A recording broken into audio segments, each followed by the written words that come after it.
All right, we're live. Right, sound like a plan.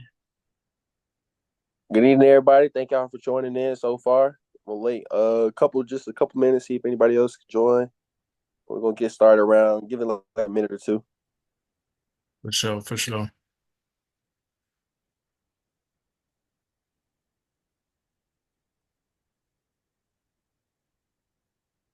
But I appreciate everybody that's joining in, tuning in with us.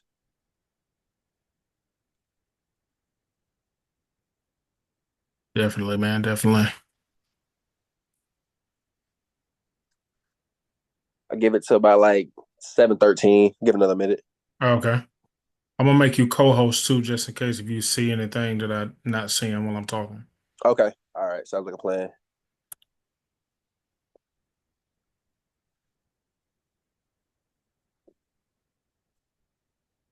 It says make host. I'm gonna have to keep control, but I guess I can't make a co-host. But I'll keep It's looking. all right. I'll keep my eyes out, peeled out for any Yeah. questions that comes in. I got you. All right. Sound cool.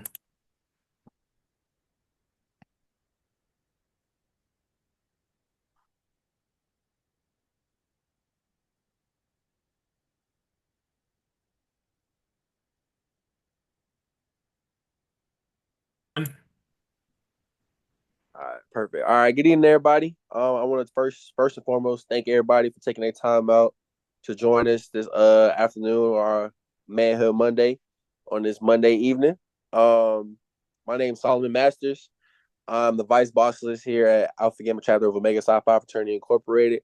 And basically, what these Manhood Mondays are for, one is like a mental health check in, just see how you guys are doing, and we just talk about critical points that we feel like as men we should know that might not always be privy or brought up in conversation all the time. So, um, right now we have our guest speaker, Dr. Marion Pugh.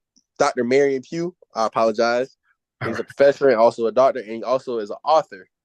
And his book is right behind him. I'm gonna let him kind of introduce himself, talk about what he does, and we're gonna just start from there. And then after we get our introductions going, we're gonna start with our mental health check-in, just see how everybody's at and where they're at in life right now. Got you, got you. All right, Brother Masters, thank you so much. And thank y'all for all the hard work you're doing down there at Alpha Gamma at Savannah State University, the Savannah State University, if I should correct myself, right? My name is Dr. Marion Christopher Pugh from Atlanta, Georgia. I went to school in DeKalb County, private and public school. Ended up going to Georgia Southern, and worked in student affairs and ended up being a professor at the College of Education. Right now, I'm an educational consultant, author. I own my own clothing line. And right now, my whole entire job is to make sure I communicate with all members of families, if that makes any sense. So, my job right now, if you had to really just kind of briefly describe it, is I try to minimize and remove confusion out of social spaces, right? A lot of us come from many different backgrounds, and I see a lot of familiar faces. Welcome back, fellas. Good to see y'all. Um, I see a lot of people going through a lot of unnecessary chaos, a lot of unnecessary conflict. We do understand that life is about overcoming challenges and things of that nature. But what I'm finding out is that a lot of us are experiencing spiritual and physical battle fatigue um, by over indulging in things that waste a lot of time. And so the reason why today's title is "What is love without respect?" Is the question is going to be more important than the answers because the question is going to make you think a lot more. A lot of the times we are wasting our time in the name of love. And I want us to really kind of investigate it so you all understand how valuable the resource of time is, because of course no one can print it off and no one can get it back, but it always must be invested. So I want us to be very, very particular and specific. You remember we talked about manhood last time, being very specific, particular, and personal, right? So we're going to talk about what is love without respect, how to really kind of investigate it, and not only what to do, but specifically what to look for. All right. So, Brother Masters, I'll roll it back to you, man. I appreciate that. Now we appreciate you, Dr. Pugh. Thank you for so much again for taking your time out to come speak to these young men. Oh, yeah. So first and foremost, I know we're gonna start off with our mental health check-ins. So I'll start off first, and then after I go, we'll just one by one, or if anybody has anything they want to get off their chest. Mentally, I'm doing great. I literally just came back today, 6 hour drive back from South Florida to celebrate my little sister's birthday. She had a we went on a cruise to the Bahamas. She turned 18, so it was so good to be around family. We also had her godmother and godfather, and godfather who's also a brother. It was so good to just talk to Frat a little bit with him and just get back with the family and getting, because as a student athlete, I don't really get that leeway, especially being so far from home. I don't really get that leeway of just being able to just go home when I want to.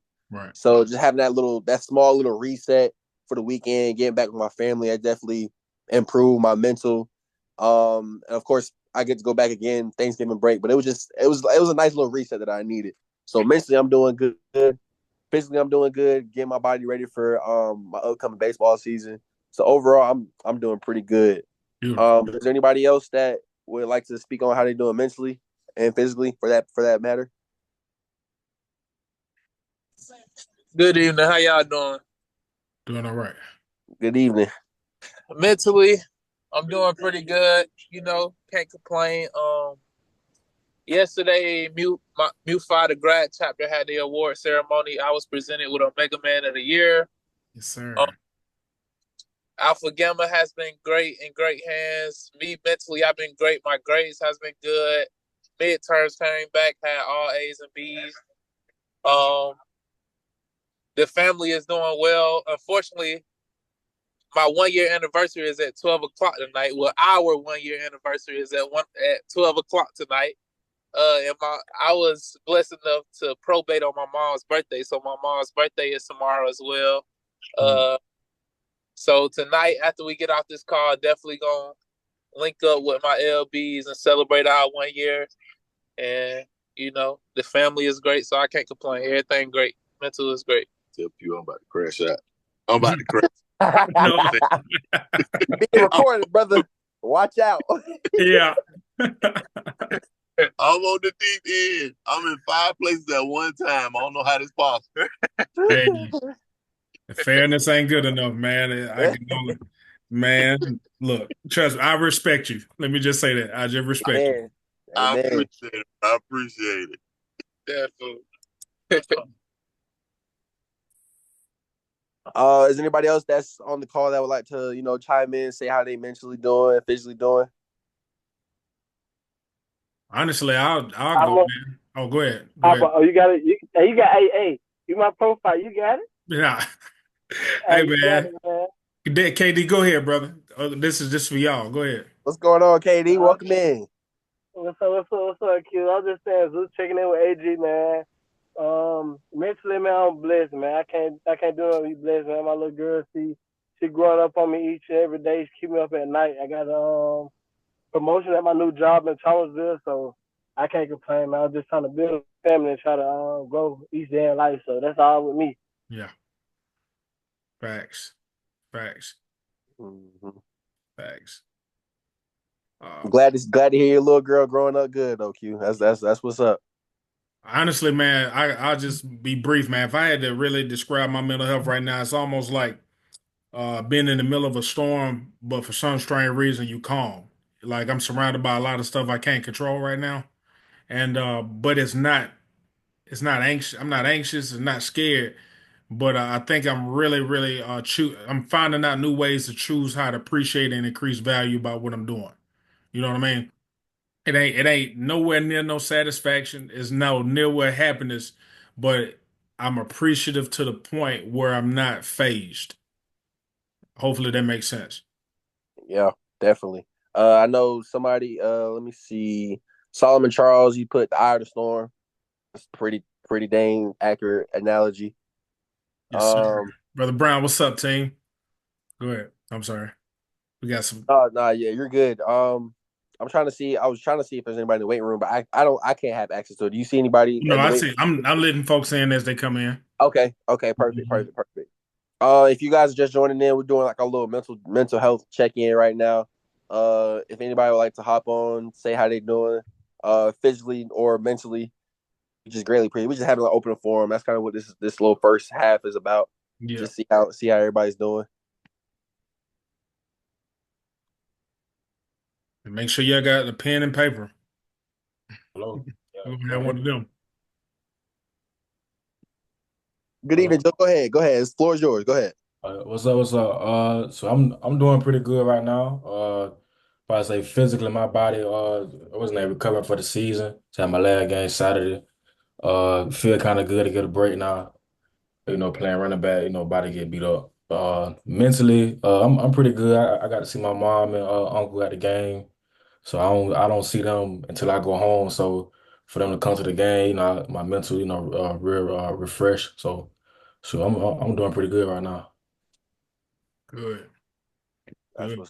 what's up. And congratulations on a well fought season as well. Because y'all, we started off rocky, but them boys came back and put the pieces together. They look real strong towards the end. So salute to y'all boys for real. So Sure. appreciate it. Got Mr. Smith, I think, is next. I see a hand. I'm doing pretty well right now. Really been like keeping myself focused and on task with what I need to be doing. Even though it's a little bit of a challenge some days, like waking up for practice and stuff early in the morning, having that ache in my body, going to class and stuff like that. I still been like pushing through it, working hard, make sure everything that I need in order, like for just really anything, like class and everything. Like I want to start my student teaching and stuff soon, so I've been like trying to find the people to talk to do that.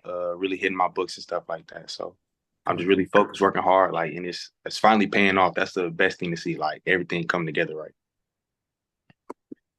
Great, man. All blessings, man. All blessings to you. Man, I'm glad to see we still got discipline because that's one of the biggest challenges sometimes. That discipline, boy, is something. Even when your body telling you no, your mind telling you I don't want to go, you still get up and go do it. That's part of being a man. You still got responsibilities you gotta go take care of. Perfect. Ju, go ahead. I see your hand up. How y'all doing? My name is Julian. I'm doing good. Mental wise, I'm kind of like trying to work back into, getting back into a good mental state.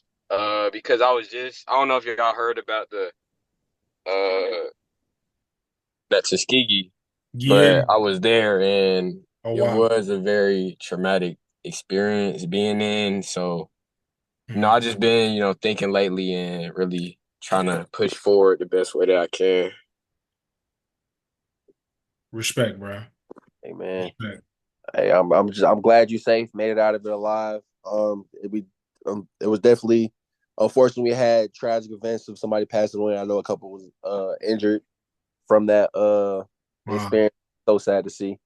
But we thank God, we thank the Most High that you made it out alive, and just take your time when it comes to mentally recovering from that, because it takes time with stuff like that, especially if you need to seek out counseling or anything like that. Reach out to us, or we can try to find you. If we can't help you, we can definitely point you in the right direction. Oh, yeah. Okay. Mental help for that, for sure. Yeah, for sure. Definitely. I'll definitely be needing that. Absolutely. Yeah. But I appreciate you even coming forward with that, because Yeah. you take stuff like that, just internalize and don't really speak on stuff like that. Yeah. Honestly, bro, it's really like it was really an eye-opening experience because I ain't never been in no type of situation like that. I have been in like situations where like people have shot up places, but it was nothing like that. And really just seeing people like gone just like that Yeah. it's crazy. Yeah. It makes you kind of realize how life could be taken away in the end. Like nothing's guaranteed Right. tomorrow. Nothing's promised. Nothing At is all. promised. Mm-hmm. For sure. Anybody else? Anybody else got anything or they want to get off your chest? Or everybody good? Man. All right, cool. All right. So now, if seeing that there's none, we can go ahead, keep pushing. Yeah. So Dr. Pugh, so we got our main topic today is what is love without respect. Yep. So we can start diving into that. Go ahead, just get to the nitty gritty. Got to, bro. Got to. So let's go ahead and get started, y'all. What we're gonna do is, first of all, I need to see how you think, because one of the things I try not to do is just start throwing information at people without seeing how they think. And I think no matter where we come from or what we look like, every soul is different. Every brain is made different. All your molecules, your cells, they're made specifically for you. So I need to honor how y'all think. All right. So do me a favor. If y'all got access to the chat, I want to be able to read them out loud. I won't say your name, but I'll read them out loud, okay? I want you all to put in the chat, what do you think? What is love without respect? So go to the chat real quick and I'm gonna read them out loud. What is love without respect? What is love without respect? No right or wrong answer, by the way. No right or wrong answer, by the way. Somebody said nothing. I respect that. I respect that. Keep it going. What is love without respect? We're gonna do some real work today. I want y'all to be really attentive about how to establish boundaries, not only with other people, but with yourself. Okay. I think somebody said lust. Yeah, there you go. Love without respect doesn't exist because you can't love someone without proper boundaries and values. I love the way y'all think, man. I know. Sorry. See now, see it's amazing. I got the destination, but y'all have the turns that we're gonna go on in this conversation. Love without respect is a blank space for a mental state. Man, that's off the chain. Love without is watering dead plants. Ooh, okay. This is the type of night we're finna have. Okay. Okay. It's gonna be a deep one. I like this. I like where we going. Yeah, you see how important it is to see how people think before you just start throwing stuff at them, because y'all making me be very careful about making sure that your time is not wasted tonight. Okay, wasted time and energy. Respect, I agree. Love without respect, excuse me. Love without respect is nothing and can be damaging and cause resentment. Now, I want y'all to just think for a second. Just meditate on this question. Just meditate on the question. You don't have to answer, but you can if you want to. Have y'all ever been in a situation or witnessed someone in a situation where someone actually did something that was extremely negative and said, I did it because I loved you? Have you, or have you witnessed anybody else go through something extremely negative and somebody say, yeah, I did it because I loved you? Or if I didn't care about you, I wouldn't even be here, but trying to justify the action. Have y'all ever seen that? Yes or no? Witness, yes, but never been through it. I appreciate that. Thank you. Witnessed it. Yep. Love cannot be love without respect is honestly the opposite of love. Wow. Man, I love the way y'all think. Love the way y'all think. See, and this is the funny thing about a witness. A lot of y'all are saying y'all have seen it but never went through it. Y'all do know that a witness is one of the most, if not the most powerful person in the court of law. The whole case is stalled without a character witness or a power witness. Does that make sense to y'all? So, unfortunately, just like the young man who said he was at Tuskegee, it's one thing about being a victim, and I'm not comparing like ranking experiences here, but now he has to live with it. If y'all get what I'm saying. When you witness certain things, things live with you in your psyche, right? I'll give y'all another example. Say if y'all witnessed your parents fight when y'all were kids, and they said things that they didn't mean, but they kept saying them for years and years and years. They might have been in their feelings and they may not really understand the damage they've caused, but you witnessing that, those pictures, those images kind of seeped into your mind and kind of altered the way you move in your adulthood. Can anybody kind of relate to that? Like the people who are causing the drama, they don't even know how much damage they're really causing, but the witness saw all of it, right? And so I'll give you something to think about. While you're in the picture, it's hard to see the bigger picture when you're in it, right? Have y'all gone to a museum or going to an art show and you can see the whole thing in this frame? But if you're seeing people inside the frame, they're only facing one way. They can't see behind them, above them, or below them. but they're just in the frame. But the witness who has to look at the bigger picture, you can see everything around them and it's seared in your mind. You can see a situation way differently than the participants being a witness. I want y'all to hear me loud and clear, man, because unfortunately, we've seen a lot of things through entertainment or just indoctrination. A lot of people look at entertainment, indoctrination is worse. When something is repeated over and over again without someone being allowed to question it, right? Now, the reason why I'm bringing this up, everyone, I'm talking to my fellas tonight, but if yeah, I'm talking to my young ladies too, because our job is to make sure we communicate with you effectively.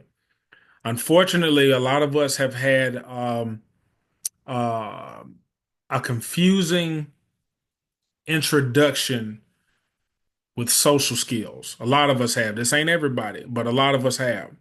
A lot of us have allowed people to do certain things and then they justify it with that word love. Now, I don't know if y'all have ever observed this, but a lot of people abuse that word love. Have y'all witnessed that before? Just put a yes in the chat. They just say love and I love this, but they use it out of context. In context, they use it for whatever they want to use it for, right? Now, this is the thing. This is one thing I want y'all to understand. And I said this when I talked to the Martin Luther King High basketball team up here in Decatur last week. Um, love is a feeling and respect is a behavior. All right. I want y'all to put that in your notes. I want you to type it to yourself. I want you to put it in your notepad, in your phone, whatever you need to do, because this doesn't have to be something you agree upon, but this is something that you can use to calculate your moves going forward. Does that make sense to y'all, gentlemen, ladies and gentlemen? I want y'all to at least have that statement. Love is a feeling, respect is a behavior. Okay. And unfortunately, we let people talk about a feeling to justify behavior. So I'm gonna give you something that I've witnessed. What is love without respect? And I want y'all to put these words in your notes. Love without respect is manipulation. Love without respect is abuse. Love without respect is damn near mind control. I've seen it. Definitely witnessed it on several people, right? Have y'all seen people in abusive relationships and they have no idea how to get out? It's because the word love is associated with the behavior. So how can you leave something that you believe that actually loves you? And we know that, people are always looking for that word, but that what makes that word very peculiar and sometimes dangerous is that it is not specific enough. Does that make any sense to you all? You got to be real specific. And I will tell you all this in manhood, man, what I've observed so far. Anytime when you're taking a journey through manhood and anything that you're dealing with is not specific and is just general, it can cause a lot of confusion, cause a lot of chaos, and cause a lot of damage. A lot of people end up interacting with people that they should not interact with because they call it love. Or, I've been with these people a long time, or they just justify, oh, that's my friend. The word friend gets thrown around a lot too. Have y'all noticed that too? A lot of people like to use it for whatever reason. And sometimes they're like, man, come on, man, we friends. And I'm gonna tell you this, you notice how like the word love is a feeling, but respect is a behavior. Friendship has to be earned every day. I want y'all to hear me loud and clear. Friendship has to be earned every day. I've asked you, what is love without respect? Now, the next question is, what is friendship without respect? Mm-hmm. The y'all association. Honestly, a hey man, taken advantage of. And I'm gonna tell you just some wild stuff. Friendship with no respect is just an enemy who got real good access to you. I hope y'all heard me. I'm gonna tell you some wild stuff. You remember a couple of those words I told y'all that love without respect is abuse and manipulation? Y'all remember those words I gave you? Right. I'm gonna ask y'all a question. Have y'all ever seen somebody abuse people they love, but you see it's much more difficult to abuse people you respect?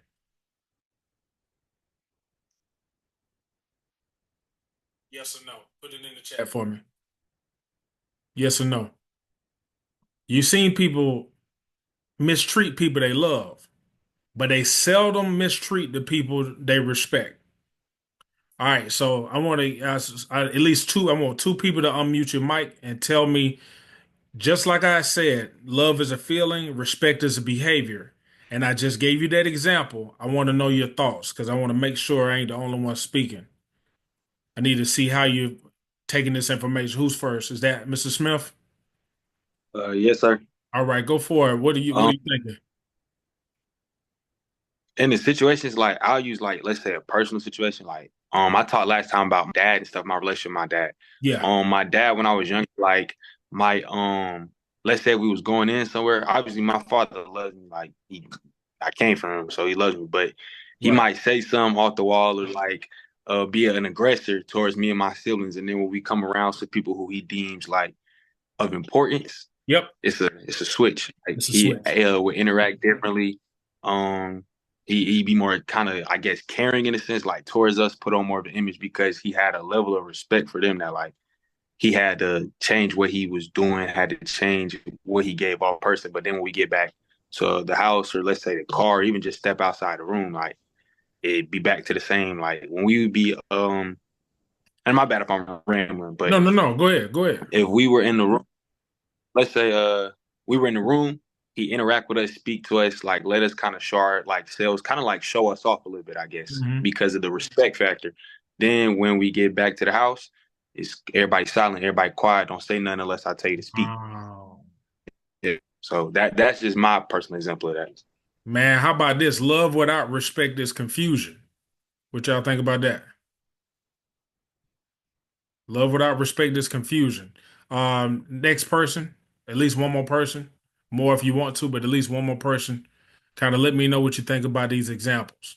What are some things that you're replaying in your mind that you've seen your whole life? Who we got? So I'll tell you this. I think something similar to what Go ahead. Albert said is like, say you were like at work or something, and your boss tells you to do something. You don't go back and forth with your boss or be like, "Nah, I'm not gonna do that." You just do that. Hmm. But it's like, again, like say as a parent, an example, sometimes you talk back to your parents, or sometimes you'd be like, "Nah, I don't want to do that." But if your boss told you to do that, or like someone who you work for told you, it wouldn't be no back and forth. Exactly. Exactly. I want y'all to write this down. I'm glad that you said that. Consequences influence behavior. Consequences. I ain't talking about violence, but I'm talking about consequences, right? Consequences influence behavior. If you ever find yourself being walked over, disrespected, um, or just discarded, you have to ask yourself, do people have consequences for disrespecting me? And I'm not talking about anger, y'all. I'm not talking about flipping out and trying to fight everybody and cussing people out. I'm not saying none of that. But are there any consequences for disrespecting you? That's a question you need to ask yourself.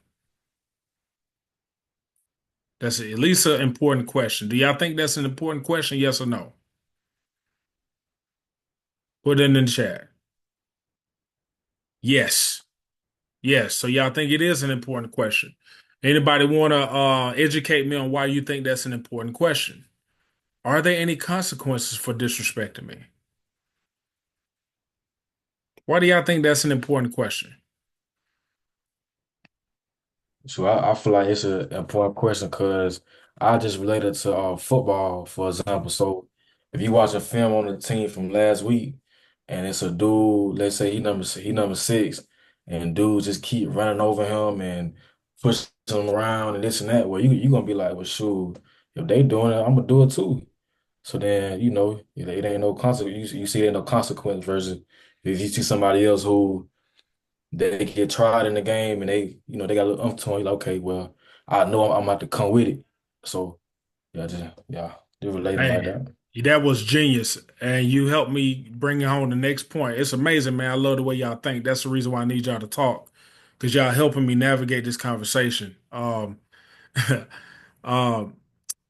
disrespect without consequences is an advertisement.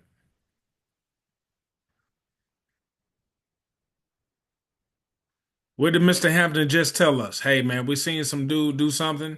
He ain't stand up for himself, or it just kept going with no consequences. And guess what? Our brain automatically starts computing. Hey, if it ain't no consequences, shoot, might as well. You It's see how that I'm works? automatically think if he can get away with it, I can too. Automatically. Yeah. Now, and listen. Someone said, "What's up, team?" You can see how they genuinely feel and act towards you without the fear of any real repercussions. Exactly. That's 100%.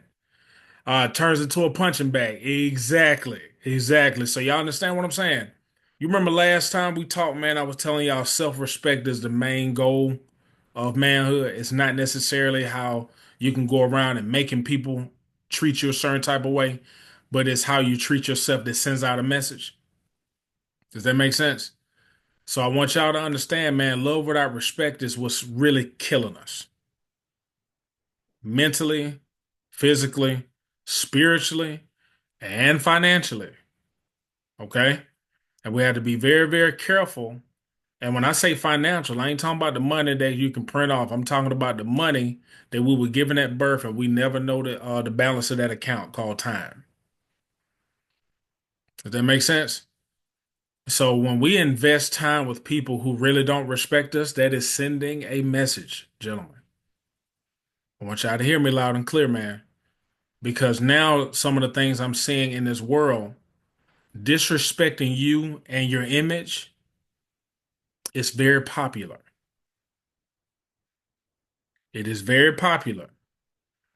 And unfortunately, I'm seeing that's some people unfortunately see that as a part of the culture when they can just speak about you and say things about you just because they have a feeling about you. Does that make sense? Social media is not the real world, but it does give you a glimpse of things that are real. Does that make sense? I don't really just put too much weight on social media because you only see what people want you to see. So I only put a certain amount of intensity or a certain amount of seriousness behind that. But I will let you know that if people are that bold to disrespect you, that means the consequences have been removed. Does that make any sense to you all? So I want y'all to be very, very careful. And I know a lot of us grew up in several places where we might have been raised or influenced by people who were abused, but they never looked at it as abuse. So they said, well, if it worked for me, I'm gonna do it for you. It didn't kill me. Look at me. I turned out pretty good. It worked. And this is what I want y'all to keep thinking about in your mind. Just because they survived it doesn't mean it worked. Does that make sense? All right. You see the gentleman who just went through that traumatic experience in Tuskegee? Does it mean that worked just because he survived it? Do you think more people need to go through that just because he went through that? Are y'all getting what I'm trying to get at? Anybody understand what direction I'm going into? Can somebody activate your microphone? I don't want to lose nobody. I don't want to confuse nobody. So I need somebody to tell me what direction you think I'm going. Just because other people survive something doesn't mean you're supposed to go through it. Go for it. Um, I Discipline think like, when so oh my fault, oh, my fault, my fault. Now you good, you go ahead, you go ahead. um it makes me think about the way people discipline their children. Just Hmm. because I came out good doesn't mean that other people should go through it truly. But Hmm. that can go different ways about how people. It can go several ways. I'm thinking about the young man who he made it through Saturday, but what does he have to live with now? And just because he can hold it a certain way don't mean he's supposed to be holding it at all. Y'all feel me? See, most of us are holding weight we ain't even supposed to hold. And we do it well, that don't mean it worked just because we doing it well. I hope y'all understand what I'm saying. Have the stuff been said to you, done to you, wasn't supposed to happen, and just because you survived it, doesn't mean it was supposed to happen. So I want y'all to be careful of using your past experiences as an excuse to abuse vulnerable populations like your children. Now, some of y'all have, been verbal. It may not be physically abused, but a lot of y'all have been emotionally and verbally taken advantage of. But you may not know it. And so if it's never been labeled, if you never asked the right questions, you may think that's the culture, and it is not. Do y'all remember last time we talked, I said crashing out is not the culture? Do y'all remember that? But you see how it's in the lingo now, right? Yes, sir. You see how everybody's saying it, and it's all of a sudden it's like, oh, I'm about to crash out. I'm about to crash out, bro. I'm like, man, it's amazing because the only thing you got to do is repeat something for it to sink into your brain and for it to become a part of you. How many of y'all know some lyrics to songs you don't even like? You don't like the song, but do you see how it become a part of you? It don't work. The song don't work for you, but do you see how it become a part of you though? All right. Yes, sir. Mr. Smith. I was gonna talk about like same thing Nigel said, like when it comes to people's kids. I'm a history major. Well, part of my degree is gonna be history, Mhm. and like throughout that's something like Black people do to us being put behind. Like we continue to think like the struggle is what makes us like people, and especially for our like like our male population. Like Mhm. you often talk like the suck it up, like stop crying, like you don't need to feel pain, like you a man, like what is you? But you an 8-year-old kid who just fell and scraped their knee, like just an example. Like I know even my little siblings, like I see them sometimes, I be like, man, like what you crying for? That stuff is just like turmoil that we keep Mhm. giving. Like we never gonna be able to grow as no people if we keep feeding into like that same ideology. Like Mhm. it don't do nothing but hold us back and don't really give us the opportunity to like chase bigger and better because we always think something has to be hard, it has to be like earned, it has to be fought for instead of being, I guess, optimistic. We Yep. like to put the negativity onto the next generation over and over. Yep. And more, I keep looking at our history. I'm looking at those. They used to send out past postcards with lynched, burnt bodies on them for Christmas. You know what I mean? And just because it's common, don't mean it's natural. I want y'all to understand this, man, because there's a lot of stuff that we dealing with ain't got nothing to do with nature. Nature ain't built. Nature is not supposed to just constantly have us in a stressful state. Does that make sense? We have a life that's supposed to be full of abundance, man. Only thing we got to do, we do have to work hard, but man, we're not supposed to be in constant danger. You understand what I'm saying? Not unnecessary danger. You know what I mean? I get we human beings, we men, we supposed to provide and protect. We get it. But I'm talking about all that unnecessary danger. Unnecessary danger, bro. Ain't nothing normal about that. I remember when Tamir Rice got killed, right? And it was on the news. And it was just like people debating whether it was justified or not with video. And this is what I want y'all to understand. A lot of people have been conditioned to justify what happens to you just because you're a man. And I'm letting you know you don't have to agree with it. You don't have to play that game, man. That's a very dangerous game. Okay? It's very hard for the public to consider us men and human beings at the same time.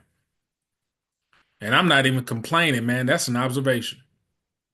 Because usually when you try to have a human moment, people will use your manhood or trying to prove it to tell you to step out of your humanity if you want to be a man.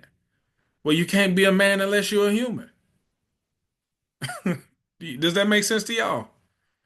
So it's extremely important, man. I know life has its challenges, but unnecessary abuse, unnecessary turmoil, unnecessary tragedies, they are not a prerequisite to manhood. They are not. They are not. And I want y'all to be very careful of justifying love without respect because attention is not love either. I want y'all to understand that. Love without respect is just some attention. You want to know why? When people don't respect you, they're going to make you entertain them just so they can say they love you, as long as you entertain them. But wait till you stop entertaining them. What happens to the respect? Uh-huh. So I want y'all to be very careful about calling people friends. They may just be a fan. What do fans do? They will boo you as soon as you stop entertaining them. They'll try and they'll say some off the wall stuff, man. I'm telling you, sports helped me understand manhood quite a bit because a lot of people have diminished manhood into an entertainment type thing.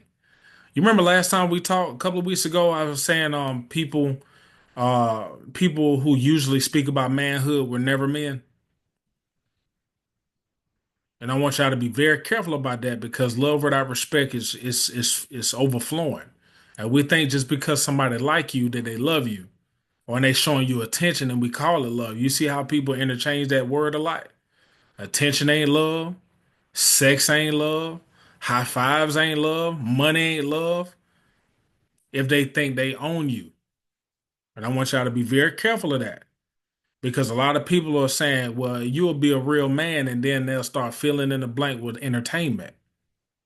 I want y'all to start being very careful about the stuff you're seeing on TV and in conversations that you have, because a lot of people enjoy talking about what a real man is. And see, the funny part is, it's hard. What's the difference between a real man and a man, y'all? Have y'all ever asked that question before? What's the difference between a real man and a man? I will tell you.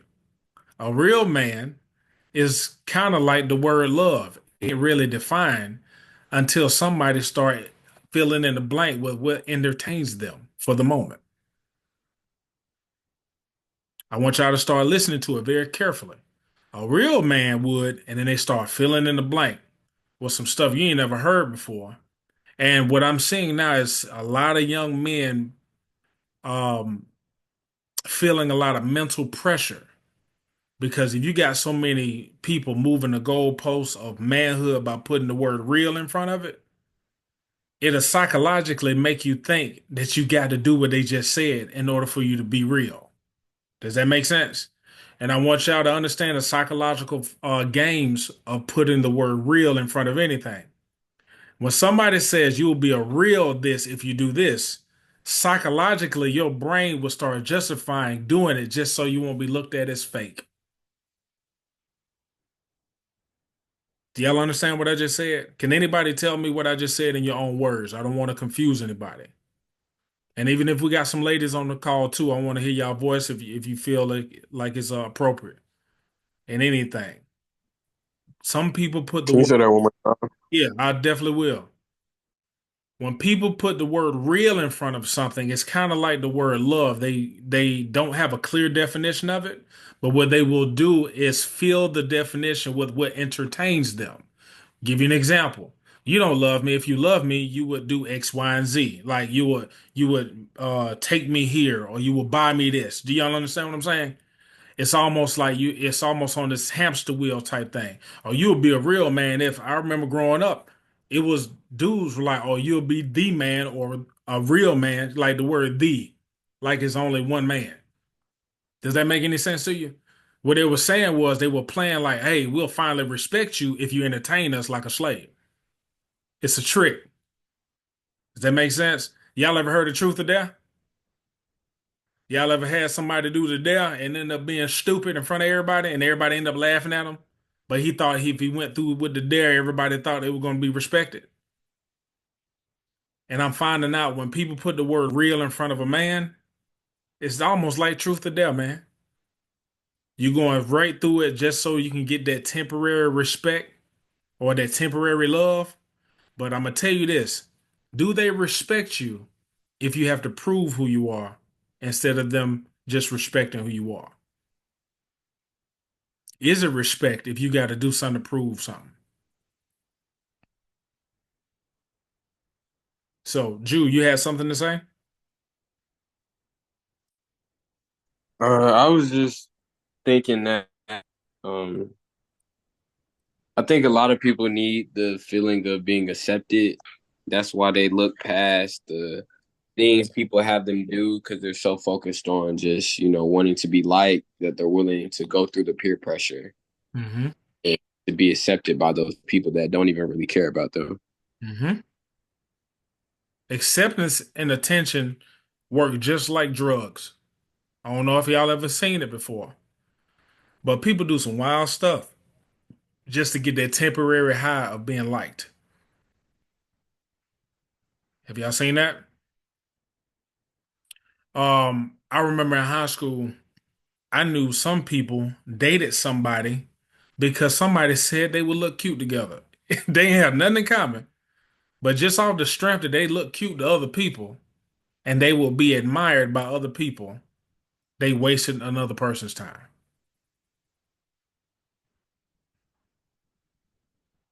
Anybody know what I'm talking about?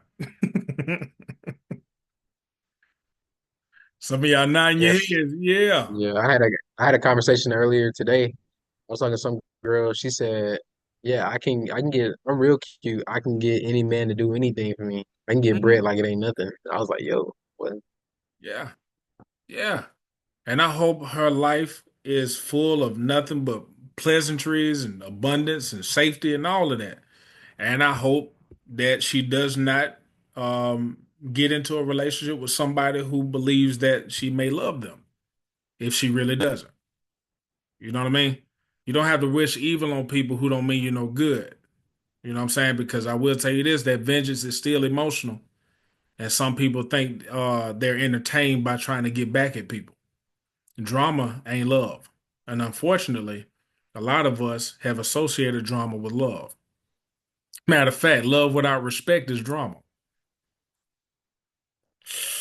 Ugh. Now, if love without respect is drama, how many people have justified being in a relationship because they've been through so much together? Ooh. Are y'all A lot seeing of a lot of people. a lot of people? Drama is not love, fellas. Do y'all hear me? It ain't. It ain't. Unfortunately, and I'm gonna tie this back to our childhood because a lot of men have gone through this. If you were the man of your house before you reached manhood, mentally that could really put you at risk in your adulthood. I'm gonna tell you why. Anytime when you have responsibility of being a man without the authority of being a man, somebody can disrespect you and you still go to work for them. And you start associating that disrespect with manhood. Do you see how weird this can get?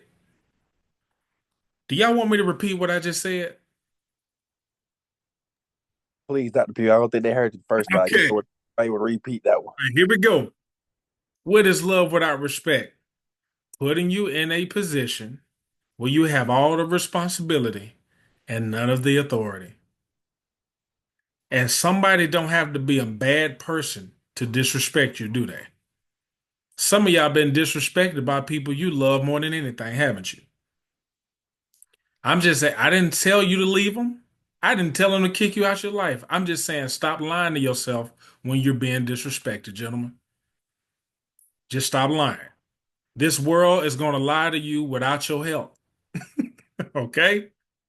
They got lies locked and loaded. They got free lies like t-shirts at the game, like hot dogs and hamburgers at the park, dog. They got lies stacked up. You do not have to lie. We're like, oh no, she didn't. She just threw that brick in my car. You know, she was going through a lot. Stop. Stop. One thing I'm noticing too, that narrative of that men ain't nothing and all men would cheat. I need y'all to hear me. There's going to be a psychological price for any of us who try to combat or argue with a false narrative about us. I want y'all to hear me when I say this. I'm gonna say it again. Anytime when you're hearing a false narrative about your image and you feel the need to go out there and no, man, all of us are not like they already know all of you are not like that. I'm gonna tell you why. Nobody knows everybody. So they already lying. A quick way for you to waste your time is try to defend yourself against a lie. Does that make sense? I think last time I told y'all what's very dangerous about the good man, and a lot of us wanted to be a good man. And one day, I ain't gonna lie to you, we had a therapy group, and my therapist even asked me, he was like, have you noticed that a lot of us are striving to be good men? We're like, everybody like, yeah, yeah, we're supposed to be a good man, because a lot of people going through a lot of things, we're trying to be good. He was like, why aren't you already good? Good to who? Man, the whole room got quiet. They didn't even know. We grown men in there now. We didn't even know who we were trying to be good for, what good meant. Good didn't even have a number associated with it. So guess what we were finna do? We were just finna be on that good old good man hamster wheel for the rest of our life. Allowing abuse, justifying drama. You just trying to be good because other people have been through so much. And I'm gonna tell you this, man.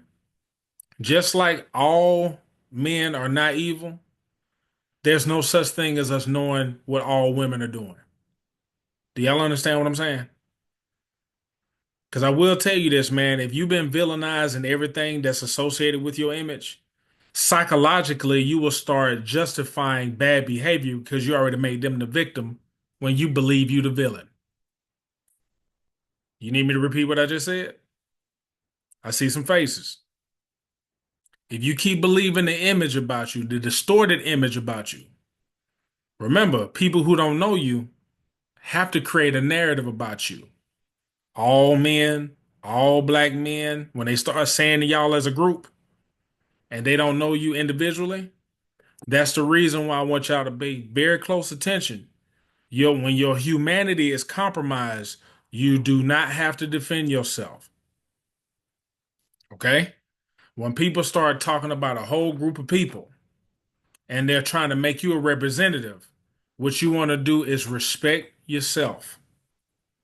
Now, the question would be, all right, man, you keep telling me how to respect myself. I mean, telling me to respect myself. What does that look like? Anybody got that question? Yes or no? Like, you keep telling us to respect ourselves, bro. Like, I mean, when people disrespect me, I just match energy. Now, if you match energy, sometimes you match consequences.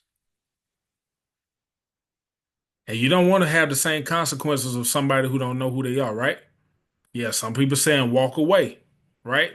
Now, I'm gonna tell you some wild stuff. And the gentleman who was unfortunately in the midst of that Tuskegee incident, I don't know what happened before, but one thing I told you last time I talked to y'all, a constant theme of a lot of violence is an argument broke out. Have y'all noticed that kind of cadence before? An argument broke out, and all of a sudden chaos. An argument broke out, and all of a sudden three people dead. An argument broke out. All of a sudden the police came and took him away from his family. An argument broke out. One of the things I do want you to understand, arguments are not about finding out a solution or the truth. Arguments are about who wants to have more power at the end of the argument. How many of y'all have noticed people who are arguing, they end up saying the same thing? They're just trying to be louder than the next person. Y'all ever seen that before? Two parents going at it, they're saying the same thing, but the reason why they're yelling so loud, they're not listening no more. Mm-hmm. So arguments is almost like a car accident or something like that, man. Don't nobody really win. Yeah, it might be somebody else's fault, but if you're in the midst of it, did you really win? Just think about it. Even if you're in the accident and it's not your fault, don't it still cost you time too? Y'all feel me? So I don't want y'all to keep justifying drama. Love without respect, there's a lot of things, man, and drama is one of them. It ain't cute, fellas, just because she may have had a hard childhood. That does not justify disrespect. I don't care how much or how long y'all been verbally disrespected by your mother. That is not love. That was her lack of skill. Do y'all understand what I just said? I don't know your mother. I am not going to disrespect. I can't tell you that she didn't love you, but the disrespect did not come from love. The disrespect came from a lack of a skill set. I will explain it to you. I work a lot in the education system, gentlemen. One of the main things I found out are the people, not just children, but the people who participate in a lot of physical and verbal violence are the people who don't have the words to properly express themselves. Anybody who's cursing just to tell you something simple is because there's a huge possibility they don't know how to communicate. Now, let me ask y'all a deep question. Based off our access to technology, based off our lack of access to human interaction, where do you think our communication skills are headed? Activate your microphone. Where do you think our communication skills are headed? You people don't even communicate like people don't know how to talk to each other nowadays, especially in the black community for sure. Now, I want y'all to ask yourself this question mentally. If people were already didn't even know how to communicate before social media, where do you think all these arguments finna go now when people have no idea how to communicate at all? What level of these dramatic interactions, where do you think they're headed? And that's the reason why I want you to look at that title of tonight's conversation one more time, man. What is love without respect? A waste of time, manipulation, abuse, drama, not necessary, chaos, mind control. And I had a kid last week. Guess what he said? This dude in high school. I asked him, I said, young man, what is love without respect? No wrong answer. He looked dead at me and said, Dr. Pugh, that's called obsession.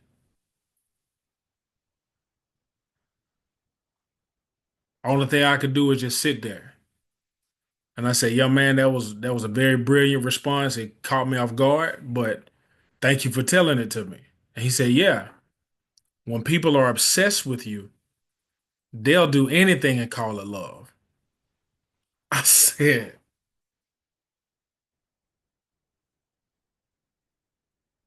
I couldn't do nothing but shake the man's hand. High school now, sophomore in high school. He said, that's called obsession.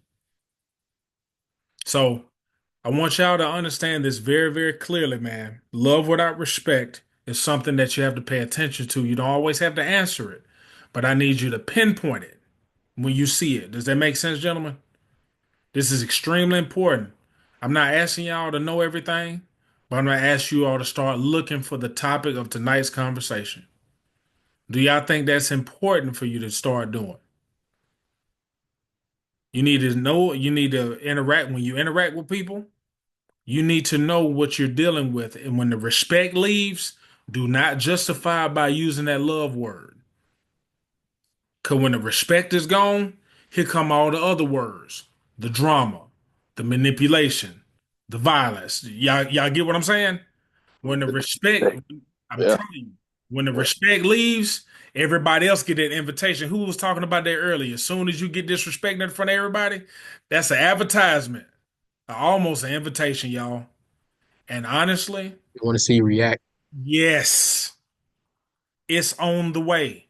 And body language was the first language. Before we can move our mouth, our body was present.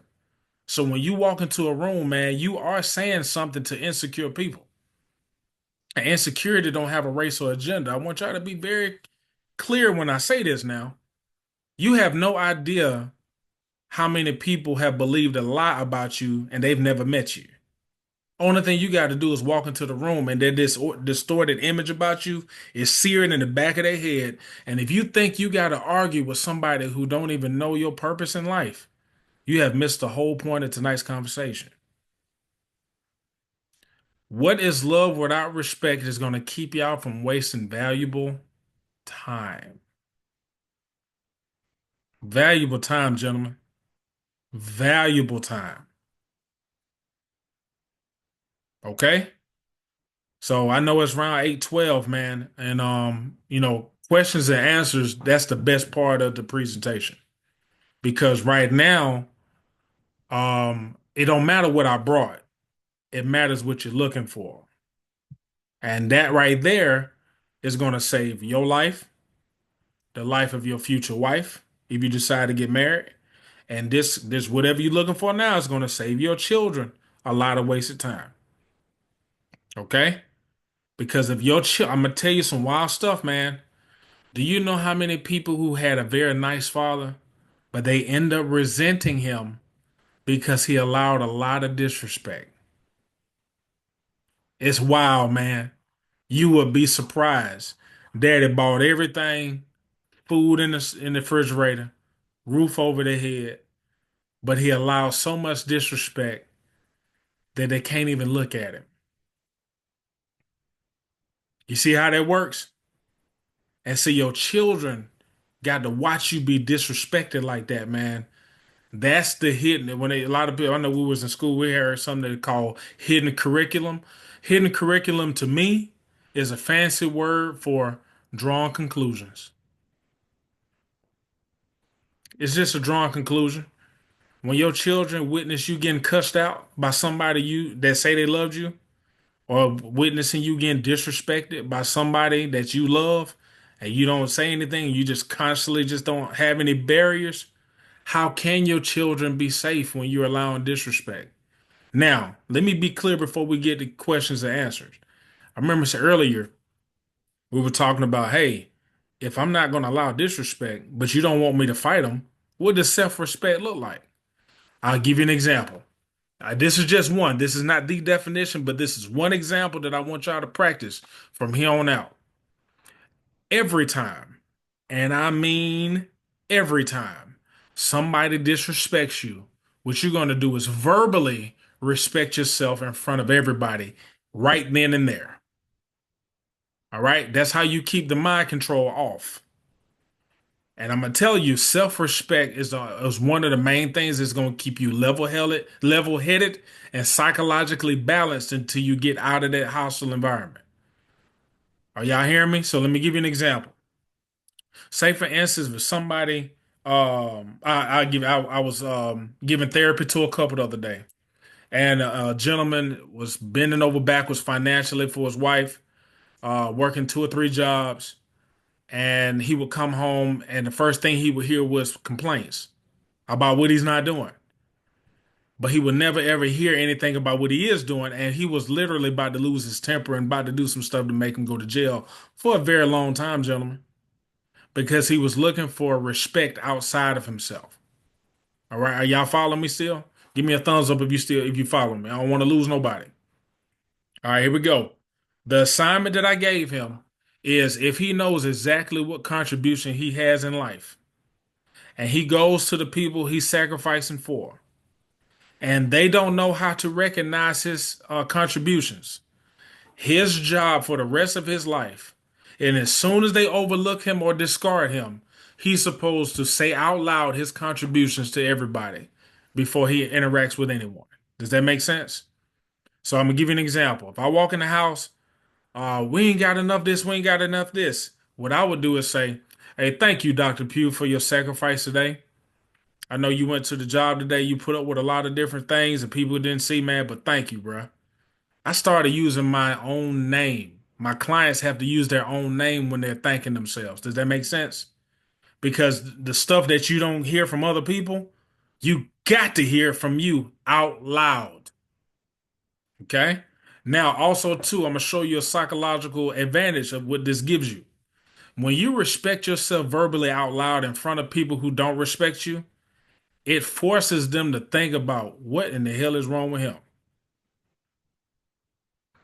I know this. I know y'all looking at me like it worked like that. Trust me. When you start respecting yourself in front of people, it will at least quiet down the argument. Does that make sense? Because what the arguments usually take place is you walk in, you get disrespected, you start yelling, they start yelling, and They ain't nothing but a little hurricane. But as soon as they disrespect you, you be like, know what? I respect myself. I worked hard today. I did very, very well. You know what I'm saying? I did this yesterday. I accomplished this at work. I failed at this, but that didn't get me down. I listened to this music earlier today. I was very motivated. And I think I'm gonna start this. It may confuse the people who had plans for disrespecting you, gentlemen. I'm not telling you it's gonna make them your friend. I'm not gonna say it's gonna make them respect you, but it's gonna make you stop allowing people to control you psychologically when you're not getting the things you thought they were going to give you, like respect. All right, Mr. Gresham, Brother Gresham. I see your hand up. Activate your mic. Good evening, team. How you feeling? How you doing, team? Hey man, I'm living it, bro. What you got for us? I love you, man. Man, I love you Hey, too, bro. real quick, man. Two questions. Mm-hmm. What does healthy, in my head, right? Is really good for children to be able to see parents disagree, Yes.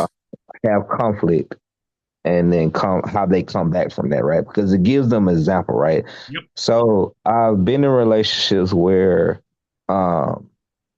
people don't agree with disagreeing in front of children, Right. having quote unquote arguments in front of children, right? Right. What's the value of being able to argue in front of children, but to resolve that in a healthy way, right? And I give you where I'm going with it, because if children are not able to see an example of disagreement and how that was solved healthy, right? Yes. And a lot of times we don't never see mom and daddy argue, right? It's the perfect little space, right? Mm-hmm. Then we get to college, we get out of college, and now we're in conflicting situations. We have no examples of how to, go through that. What value of that, and what is your thought process on how that should happen? First of all, thank you for the question. I think that's one of the most important questions right now. First of all, I think it's mandatory for adults to disagree in front of their children. I say mandatory because unfortunately, when you kumbaya in front of your children for a long time, they don't even know how to handle a disagreement in the real world. Does that make sense? So when we don't disagree in front of our children, they're ill prepared for the real world. This is what I would ask people to do. Get a skill set on how to disagree without disrespecting each other in front of the children. That's what kills the self-esteem. And I'm trying to get parents in these school systems to understand this. When you disrespect the other parent, you're disrespecting half of the kid. Now, they don't want to believe it, but when I talk to these kids one-on-one, they're saying, if she don't like my daddy, how can she like me? You understand what I'm saying? And this ain't even my opinion at this point. It's my observation, man. I'm seeing it. So the issue is, I think everybody should disagree because it helps people communicate. A healthy disagreement is literally the cornerstone of effective communication skills. Because we are different human beings, and all of us acting like we agree, we're lying. So that means we're lying to children, which is going to delay a lot of skill sets that they really need. You understand what I'm saying? So my thought process is disagreements are mandatory. Disrespect should never be allowed. Now, there will be some times when people lose their temper. Okay? You can lose your temper without losing your damn mind, though. Like, you understand what I'm saying? It's a lot of people who have never been checked for their disrespect their whole life. And unfortunately, the first time they get checked for their disrespect is in front of their own children. Now that's a loaded response, bro, and I'm a really try to put it like this. What I just said is not the right answer, but it's an answer that I've seen work for a lot of families. What does it look like to check something? So actually, I didn't ask the second question, but Go ahead. I want to ask two questions now. Yeah. What does it look like to check disrespect without losing your mind? And number two, doggone it, I almost. Oh, also, what does it look like walking into a home, respecting yourself, right? Like how you said it earlier, right? Hey, thank you, Dr. Pugh, for all what you've done, what you've gone through today. Da, da, da, right. What does that look like? Respecting yourself, but also acknowledging the things that the other parties are saying to you that may be, I won't say invalid because I can't say that anything anybody says is invalid, right? But are concerns or thoughts or things that we're glad that they're saying to us, right?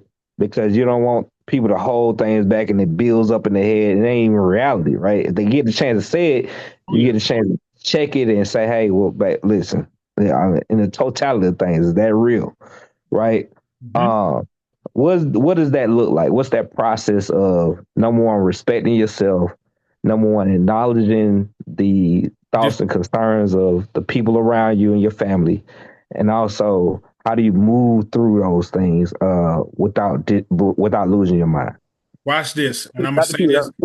Yes. Hold on, wait before we get into it, because Brother Gresham, he wanted to come on here at the last minute and have these mind-boggling questions, and I appreciate. I apologize, brother. Nah, I'm you late. good, brother. You good. I just want to make sure I get everybody their chance to sign they stripe code, because it is 8:23. I know we technically 8:30 is the cutoff, so I want to make sure that everybody get their QR code they came here for. Because he coming here with the heavy hitters now. I'm telling you, he gonna do it every time. So I just want to make sure everybody gets a chance to sign in. I just put it into the direct message right now. Everybody should have it. Everybody give me a thumbs up that y'all see it in the direct message. Let me know if y'all can access it. If not, send me your personal information or your email where I can send it to you. That way you can be able to get it signed off. And mind you have to make sure you get it done by before 8:30, because I believe our scheduled time to be over with is 8:30. So, and I know the school will definitely not take it if it goes past a certain time. So I want to make sure everybody has the opportunity to sign that. Yeah, I got you, Joe. I'll make sure I send it to you over right now. But I want to make sure everybody gets that opportunity to sign that so that they get their credit. But yeah, Dr. P, you can go ahead and, answer the question. real quick, man, Brother Masters, I want to acknowledge and give some love to the 9 brothers that are on this call, on this Manhood Monday program. I know that you guys have gone through great lengths to put together some strategic, curated, very impactful conversations. And the fact that these 9 brothers are showing up means a lot, not only to the community, but to the brotherhood and the chapter. And that goes a long way. So I just want to acknowledge that and say thank you for everybody that showed up. And I hope that it's impactful for you. I hope you're taking away something. And I hope everybody that does not have their screen on, like I don't have my screen on, right, is actually paying attention and not just trying to get these little butter biscuits, man. I appreciate it. Everybody butter biscuits now. And definitely Don't go shout for out the butter biscuits. to the young lady that joined as well. Even though it's titled Manhood Monday, she still stuck it out and stayed with us. And she's been here the whole time. And click the video on and everything. I saw the whole nine. Absolutely.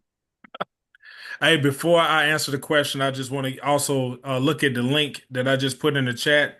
I'm asking everyone to at least hold on. No, I put it. I didn't give it to everyone. Hold on. Let's see here. Meeting group chat. There you go. Please fill out the reviews link.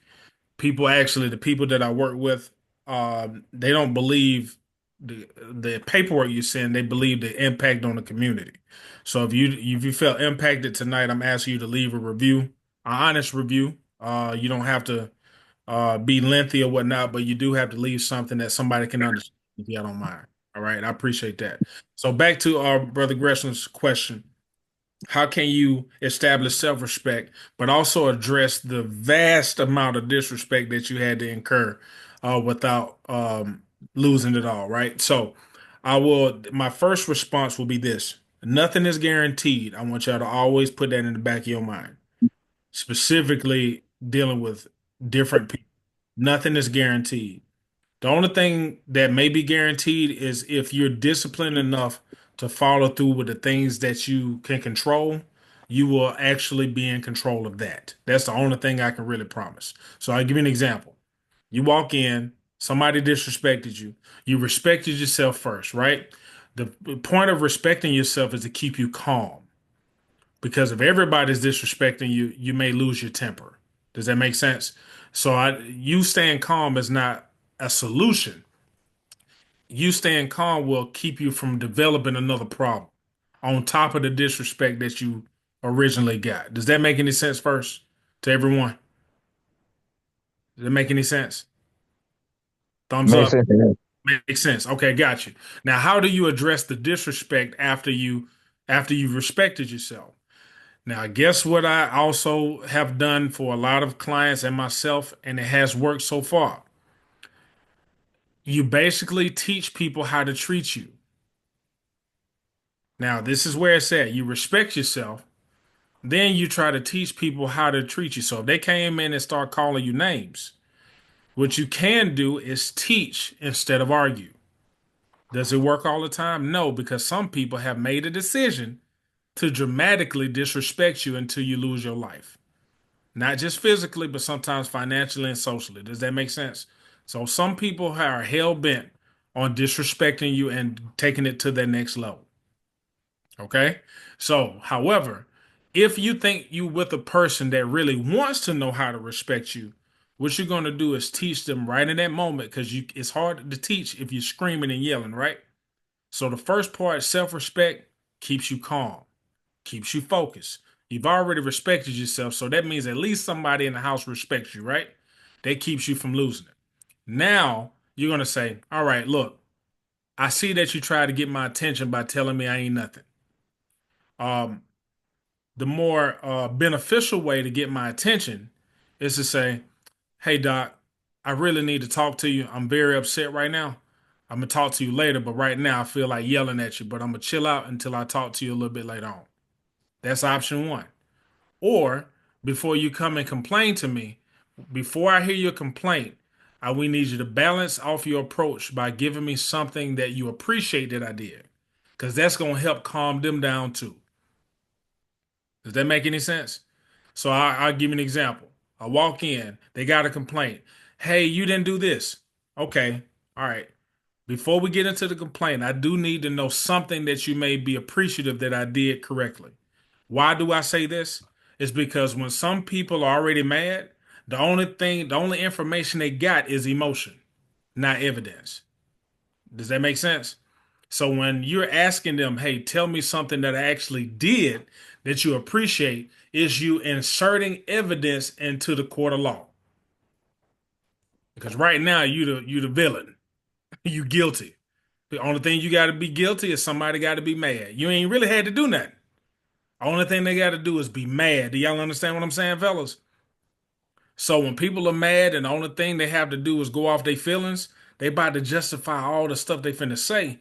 And some of the time when you trying to prove, well, I done did this and I done did, that ain't you. That ain't for you to say. You can be like, hey, before we get into this, can you give me at least two things that you appreciate that I do? And if they don't want to do that, just say, hey, I'm going to listen to you, but until you give me the two things that you appreciate that I do correctly, we're going to have to hold off and talk a little bit later. That's got to be the prerequisite. I say, look, I'm a open my ears and you can complain all night. But in order for us to get to a real place, not just the emotional one, because we're going to talk about the emotional one, but for us to get something tangible, you got to give me some evidence of something that I actually did, not just how you feel. Man, I hope that helped. If it was confusing, I didn't mean for it to be confusing. But it's not what I just said is not gonna solve somebody who's already decided that your health and your future is not of concern of theirs. Okay? Some people are hell bent to disrespect you no matter what you try. Okay? That's the God's honest truth. Some people ain't going through rehab. They done made up their mind they're gonna disrespect you. You can do both things that I just did to a T, and then they can still haul off and disrespect you and cost you some time. That's just reality. Brother Gresham, I hope I answered your question. If I didn't, man, my apologies. You did. You did. I want us to keep in mind that we all human. Even when we're doing bad things to people, you know, somebody could be doing something bad to you, but they're human. I want everybody to also recognize that recognition of someone's emotions and feelings and what they're talking about or going through does not necessarily take anything away from you, right? Especially once you establish respect for yourself, right? And establishing respect for yourself is something that you have to do on the front end of every relationship that you have. If you find yourself in a space where you have not done that, where you have lingered on for a little while, some of the things that Dr. Pugh is saying to you right now is imperative that you implement, right? But when you establish it on the front end, right, it's much better than trying to establish it in the middle on the back end, right? So when how you deal with people and how you receive the criticisms and because we all got criticism, right? You may one day be in a situation with your wife, right? And she may not be doing something that you necessarily want or need her to do. What Dr. Pugh is teaching you is how to respect somebody before you go to them the wrong way. Hey, babe, listen, I really appreciate everything you do for this household every day. You keep it clean. You make sure these children are doing what they need to do. Hey, but blah, blah, blah, right? You establish a level of respect before you even went to her on whatever else you wanted to talk about, right? And in managerial terms, they call it the sandwich method, right? You start out with something good, you put that middle piece in, that's a criticism, and then you come back with something good at the end, right? These are psychological things that help us navigate spaces and help people feel respected and appreciated for the shit that they do every day. And I'm sorry, I cuss. The things that they do every day, right?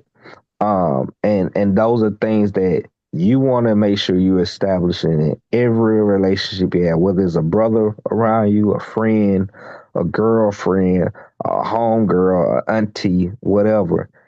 At every turn, you got to be making sure that on the front end of these relationships, you're establishing how you're teaching people how to love you. You're teaching people how to communicate with you. Got to. Thinking people know how to treat you is a very dangerous game to play. It's almost like going to the casino with all your money in cash. It's just it's a gamble at this point. As you can already see, the skills, the social skills and the communication skills were already a challenge in the 80s and the 90s and the early 2000s. We got way more distractions, a lot more opinions, and a lot less information now. So you got people who are already gung ho and they don't know what happened. They just know how they feel. Amen. Does that make sense? Yeah, right now, y'all expecting people to know what they talking about? It's too high of a risk at this point. Y'all feel me? I hope y'all know I ain't playing, man, just because I'm laughing. I'm laughing because it's one of them nervous laughs. Because I want y'all to look at the word respect. Read just mean repeat. Spec means to look. What Brother Gresham just told you is how you respect something is to give what you have observed first, not just how you feel. Usually when people lead in with their feelings, it's usually negatively charged first. Does that make sense? Yeah, 100%. So I definitely, Dr. Pugh, we appreciate you always, forever, taking your time out in your busy schedule to come talk to the young men and women that tune in. I want to thank everybody for taking their time out to come in, have their questions, participating. Brother Gresham, thank you for coming in for the top rope last second. Throw your little deep questions and keeping the conversation going. I know we ran over our time a little bit. But yeah, like Dr. Pugh. So if you got any social medias, anything you want to plug in there, we definitely can put it into the chat. Yeah. Dr. Pugh also put in the thing saying if anybody has any further questions that they want to pass the time that we've already got. But I just wanted to give the time to to Yeah. thank everybody for taking the time out to come on with us, because it's not mandatory. Y'all did this, even though there's a stripe event attached to it. Y'all still was able to come in and be able to participate and just learn something, and just have valuable conversations and stuff that you can be able to take back with you, and just get deeper into thought about certain things. Because honestly, that's what this whole thing's about. Is just dig a little deeper and just see life for face value, and you might not realize what you're doing is toxic, or you might realize what you had going on in your life was unhealthy until you have conversations like these where you open your mind a little bit, just dig a little deeper. So I definitely want to appreciate everybody for taking the time to come out. Like Dr. Pugh said, so I'll leave the floor to Dr. Pugh. If there's any social media that you want to tag, your book, anything like that, we put in the group chat. If anybody has any further questions past this time, you're more than welcome to stay afterwards. Stay free. Stay after. Ask any questions that you have. We're not forcing you to stay. If you got anything else to go, by all means, go take care of whatever you got for the rest of the night. But I just want to take that time to tell everybody thank you again. I'll let Dr. Pugh Pellick do his little Brother, plug. real quick before Dr. Pugh closes out and before everybody starts getting off, I would like to request, man, that you guys felt like this was an impactful conversation, that you share a post on your social media, you tag Savannah State, you tag your high school, and you tag anybody else that you think could be impacted by this, and invite them to the next conversation, the next Manhood Monday conversation. Dr. Pugh comes out here out the goodness of his heart, and that small thing that I just requested can help him be able to continue to do this work that he's doing, man. I wish that there were brothers around like Dr. Pugh when I was a freshman, a sophomore, a junior, whatever, when I was younger, having these conversations. But this is a way for you to have greater reach, help him reach greater people, and reach out back to your community where you're from, but also your Savannah State community. I appreciate it, bro. Appreciate it. What you can do is on all social media handles is at Manhood Mindset. That's MANHOOD on Facebook is under Christopher Pugh, but I do have a business account on Facebook as well under Manhood Mindset. The name of the book that's behind me is called Thrival Kit. The best teacher is always the best student. Basically letting you know that perfection is not good enough. Perfection is literally something people use because they're still trying to be accepted. Y'all understand what I'm saying? So you want to make really good mistakes, intentional mistakes, so you can use that research to help your children not have to repeat the same moves that you made. So Thrival Kit, the best teacher is always the best student. If you want to email me later on, it's just info@manhoodmindset.com. Again, that email address is info, INFO, at manhoodmindset.com. One last thing I'll let you know, I talked with a young man not too long ago, and he let me know that he said, Dr. Pugh, one of the main steps in my manhood is when I was able to courageously start looking at my mother as a woman, not just as my mother. Whatever y'all want to do with that, you may, but it is extremely important because sometimes the authority that we give people, it keeps us from growing in front of them. All right, I'm not telling you to disrespect her, but when you start looking at her as a woman, you'll start understanding a lot of stuff that happened in your childhood. Yes, sir. Dr. Pugh, if I could, man, you just said something really powerful. Hey, listen, Solomon, do you need to go ahead and close this out? Because anybody that wants to stay out, have this conversation, I'll make this statement after you close it out. Yeah. Oh yeah, no, I had to my little spills. Like I said, anything after this point, it's free will. But y'all definitely welcome to go take care of whatever you got to do. Y'all good, but yeah, no, y'all. I appreciate everybody for sticking it out. Yeah, and sticking with us and having this conversation. Yeah, and y'all can share it. Y'all be able to share this too. If y'all think this was helpful to share, I'll put this up on YouTube, and y'all will have the link and all of that. Just go into Christopher Pugh Manhood Mindset, and I'll give that to Brother Masters, and y'all can get the link and all of that stuff. Okay. That's huge. That's huge. So what Brother Pugh just said is something really real, man. Brother Gresham, let Nigel chip in real quick. Yep. And then go right after him. Nigel, what you got, bro? Yeah, when you was like add people, like to the next conversation, I was most definitely gonna add my dad, my biological father, to this because he need to take some of these life lessons with him. I can't lie to you. I got you. And like when it comes to loving your people, like say, I love black people. You gotta respect your people as well. You know what I'm saying? You can't kill your own people and say that you love them at the same time. Like that's insane. Yeah. That's all I want to add. I will say this too. Disrespect does not have a gender or a race, right? And one of the things I used to say a lot is us as, and then I would use the word black to put us in one group.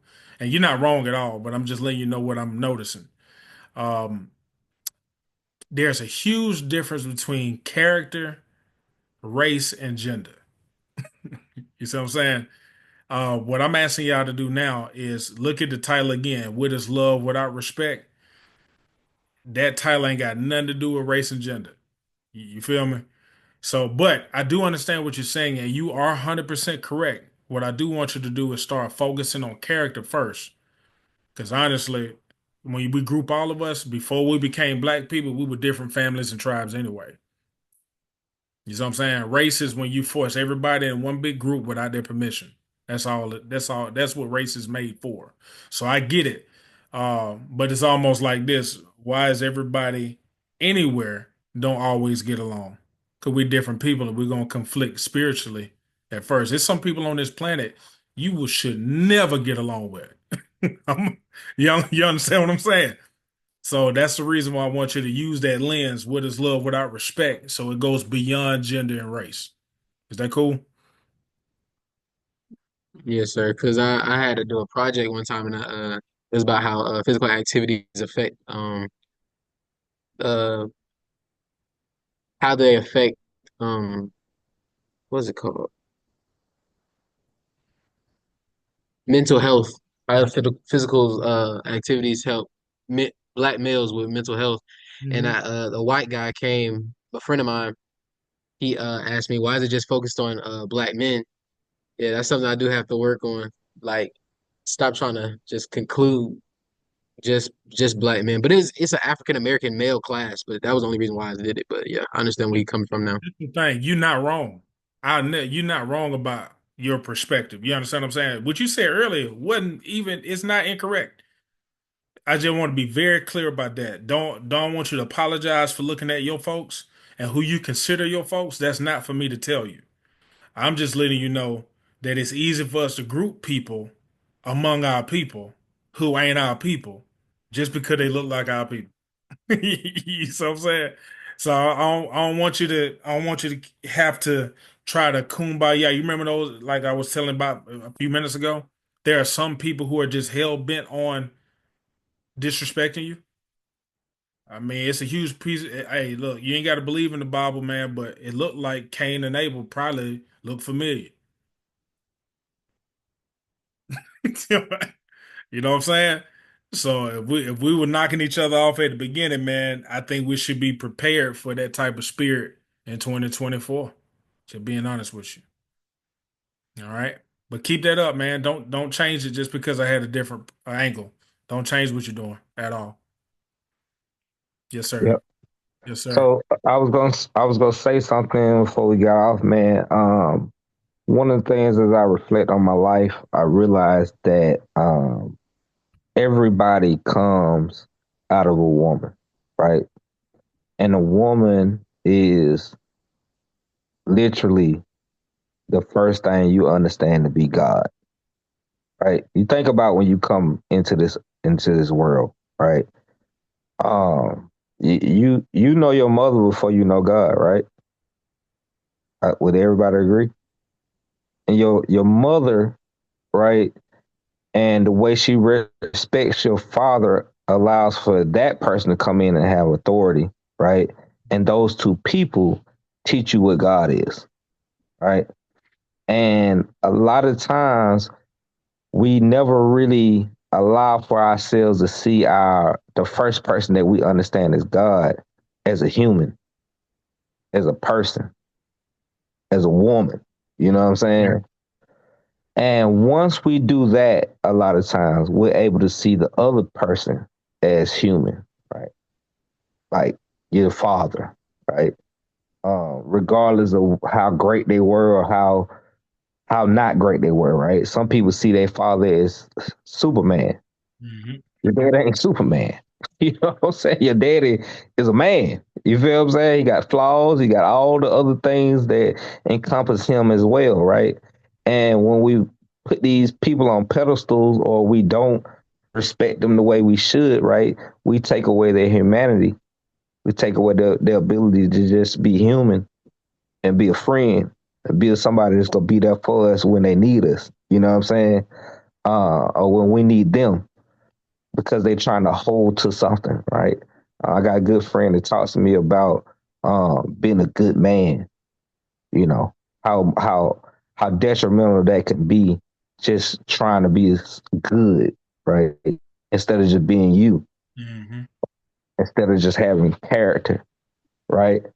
All of these things are built on top of themselves, right? But Brother Pugh said something earlier. Was like, hey, when we see our mothers as well. Say it again one more time. One of the key steps towards manhood is the ability and the courage to see your mother as a woman as well. That's a hard thing.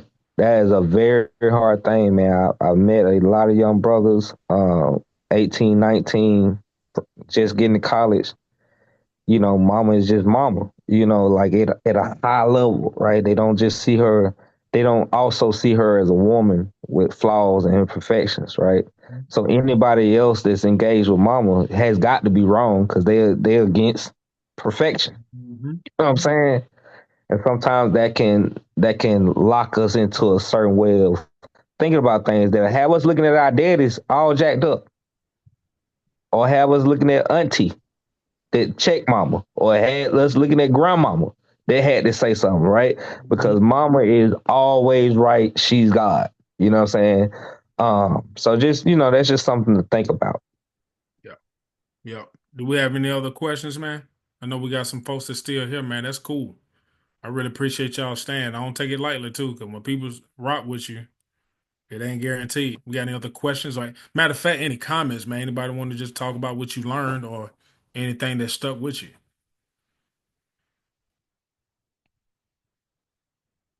Yeah, I agree. What Mr. Grisham said. He was when you said when you were like everything that your mother has said was seen as on a pedestal. Like how and for the longest I thought my dad was just I don't know why, but just treating us so differently. And we had when we started mending back together, our family. I asked him. I told him how I felt. Like you was never there. You know what I'm saying? But he had said after we lost our my sister when she was an infant, she had died. She he just changed completely. She told me that before, but he yeah, like I always thought of him as oh he really just didn't care. But like I gotta realize that he has his faults, and my stepdad had his faults as well with him having the stroke. A lot of stuff came to the light, you know what I'm saying, from his phone. I had to realize he's not Superman, you know what I'm saying? He was my first, probably my only role model that I did see as, you know what I'm saying? And it was just a different light when my mom, she admitted when she was wrong and stuff like that. She said that she tried her best not to talk down for us to talk down about our dad, but she would do it Mm. on something like Hmm.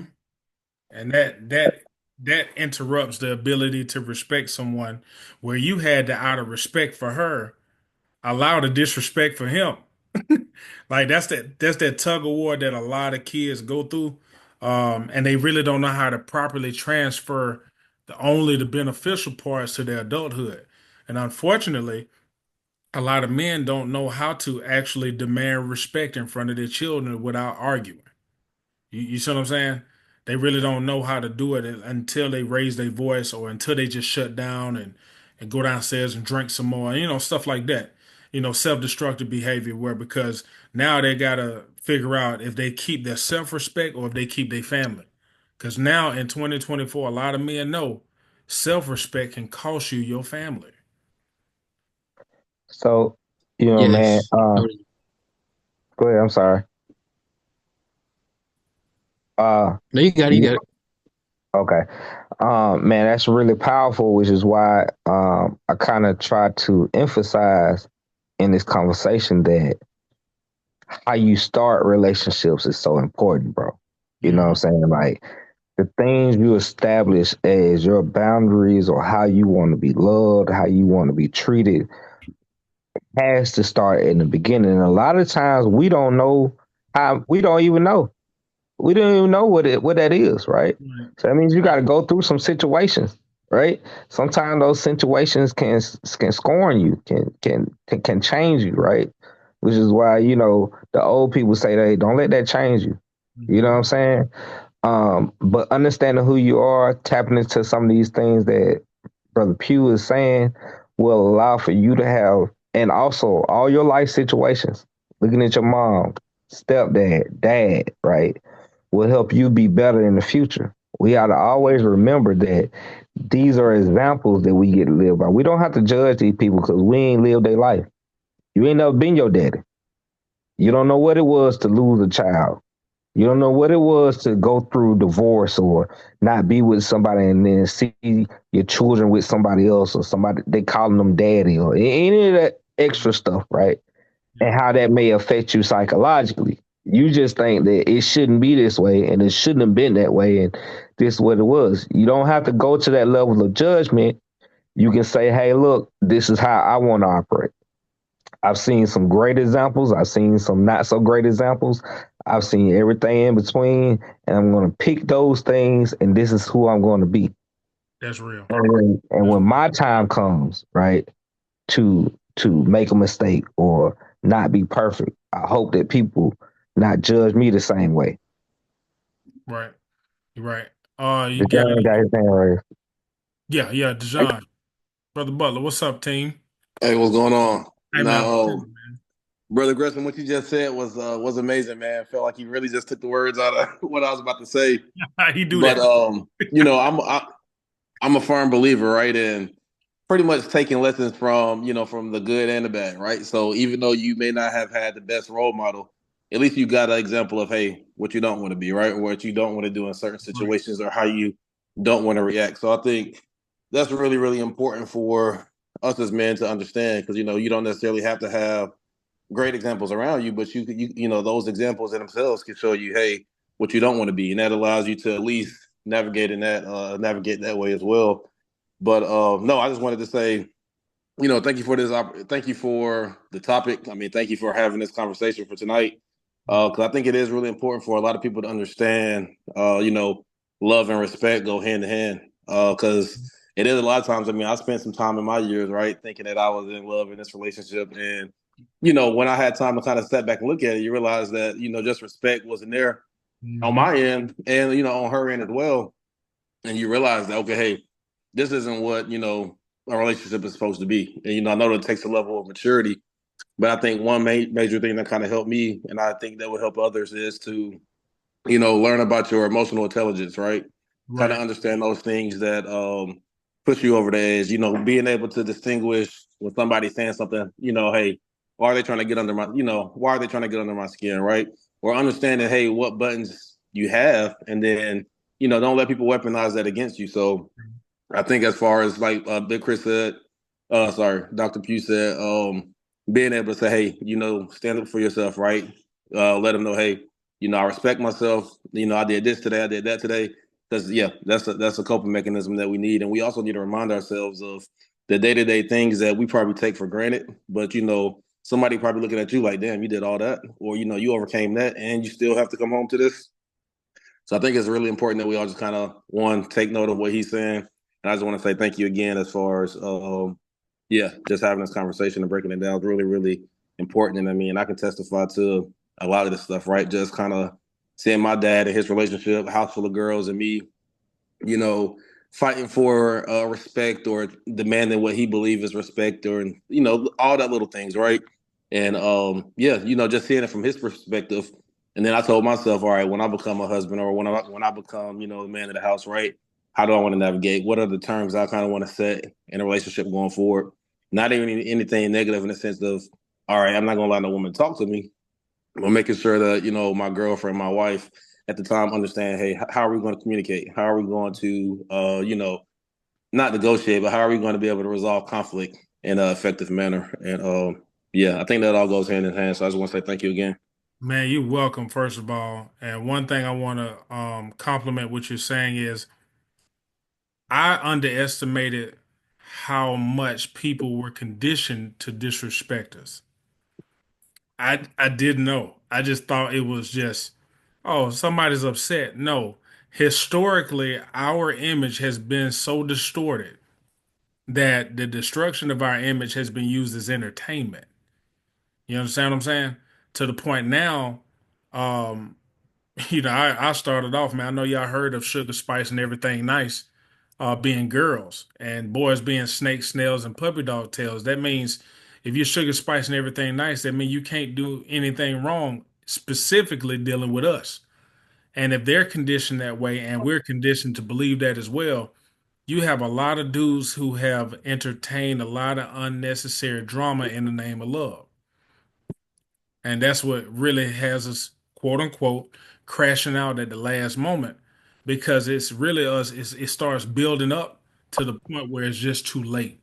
And that's the reason why I want a lot of us to start self respect quite a bit and to know the historical aspect of our tainted image. Remember, man, if we don't own our image, man, we just have to respond to it, what's happening in the public. You blame for a lot of things. And I even asked a question this at a class the other day. I said, which group of people respect men of our community? Which group of people do that? And every time I ask that, the room is silent. And I ain't no victim, but I'm a witness. I've witnessed us and our image be tainted to the point where young girls now are fighting boys in middle school because they know they won't get in trouble for it. Y'all understand what I'm saying? This stuff is reaching the kids to the point where the reason why the boys are really flipping out, they're getting assaulted all day, and as soon as they stand up for themselves, they got to go home for 2 weeks. And that's something that, and some of the stuff I've been telling y'all tonight is some of the same things I've been telling the young kids in middle school. So, hey man, we have to understand it. We can't run away from it. We have to embrace our reality because reality sometimes our acknowledgement of reality will save time or it'll maximize the time we have. We won't be so hell bent on how life should be. We'll say, look, if life should be like this, well, I'm gonna build it like this, and it starts with us. It definitely does, Brother Gresham. And you said something really powerful, man. I would really take it a step further. That's been like that. Young girls putting their hand on young men since we were in elementary school. That ain't nothing that just started, right? Because the general consensus and what we've all been taught is that you don't put your hands on girls. Yeah. You know what I'm saying? Then you get wrong, right? And mama and dad ain't around and they putting their hands on you and it turns to something different. Yep. Now, the reason why you were taught that, right, is because if you do that, everything in this society, every fiber in this society will tear you apart. You mess around and get charged with something where you done put your hands on the woman. Don't matter if she was kicking your ass. Don't matter whether she was beating you verbally, mentally, physically abusing you. It does not matter. At the point where you lose yourself in that space and you react, you will pay the dire consequences of that. So what people were teaching you was the right thing. Don't do that, right? Male aggression is different from female aggression. Male aggression looks like, violence, right? Physical stuff, right? Female aggression looks like character assassination, rumors, gossip. Indirect. It's the thing that it don't go away. Me and you get to fighting today, we can be best friends tomorrow. If I make everybody look at you as like you a pedophile, you're a pedophile for the rest of your life. Yep. That's female aggression. No matter the evidence. So you gotta always understand that. You gotta always position yourself not to be in those type of situations. The other thing is that the brother was talking about, in your relationships, how we grow up, we tend to say we don't want to be that, we don't want to do this, whatever, right? And sometimes we can miss the mark. I heard him say something like, "Hey, people ain't gonna talk to me a certain way, right?" It's a real thing. That is a real thing, right? And one of the things I want to say in this conversation is that when you establish things the right way in the beginning, you don't have to worry about somebody talking to you some type of way. And one of the things that me and Dr. Pugh talk about is that, man, we really got to start teaching young men how to choose the right woman. Right? How important that is. It is so important that you choose the right woman. If you're not choosing, man, listen, you can really jack up your life, bro. You can really jack up your life going with the one with the sex game is good, or she looks good, or she walks like this, she talks like. Listen, choosing the right person and also establishing what it means to love you and how to love you in the beginning, not in an aggressive way, in a loving, respectful conversation, just how you move way, right, will save you a lot of time in life and a lot of heartache and a lot of heartbreak. And if you don't get that right now, man, you don't want to be 30, 40, 50 learning those lessons. Right. Right. I think too, a lot of the things that you think you deserve make you end up dating people who you think you deserve. And that's extremely important that you hear what I'm saying. If you already think you're bad trying to be good, psychologically you will start allowing horrendous behavior because you think you deserve it because everybody else is a victim. I want y'all to hear me, man. That's the reason why we talk about the good man a lot. You want to have good works. You don't want to have a good status because your status is good depends on somebody else's perspective. And they can hide your whole soul with their perspective. You supposed to be the villain to liars, cheaters, manipulators, deceivers. You supposed to be the boogeyman. You don't want to be a good man to liars. Why would you want to be? I hope y'all hear me when I say this, man, because you may be the solution to a problem, the reason why you were born. Do you think the problem gonna call you a good man? Not at all. The problem's job is to distort your name and your image. That's the reason why I know it'll never stop.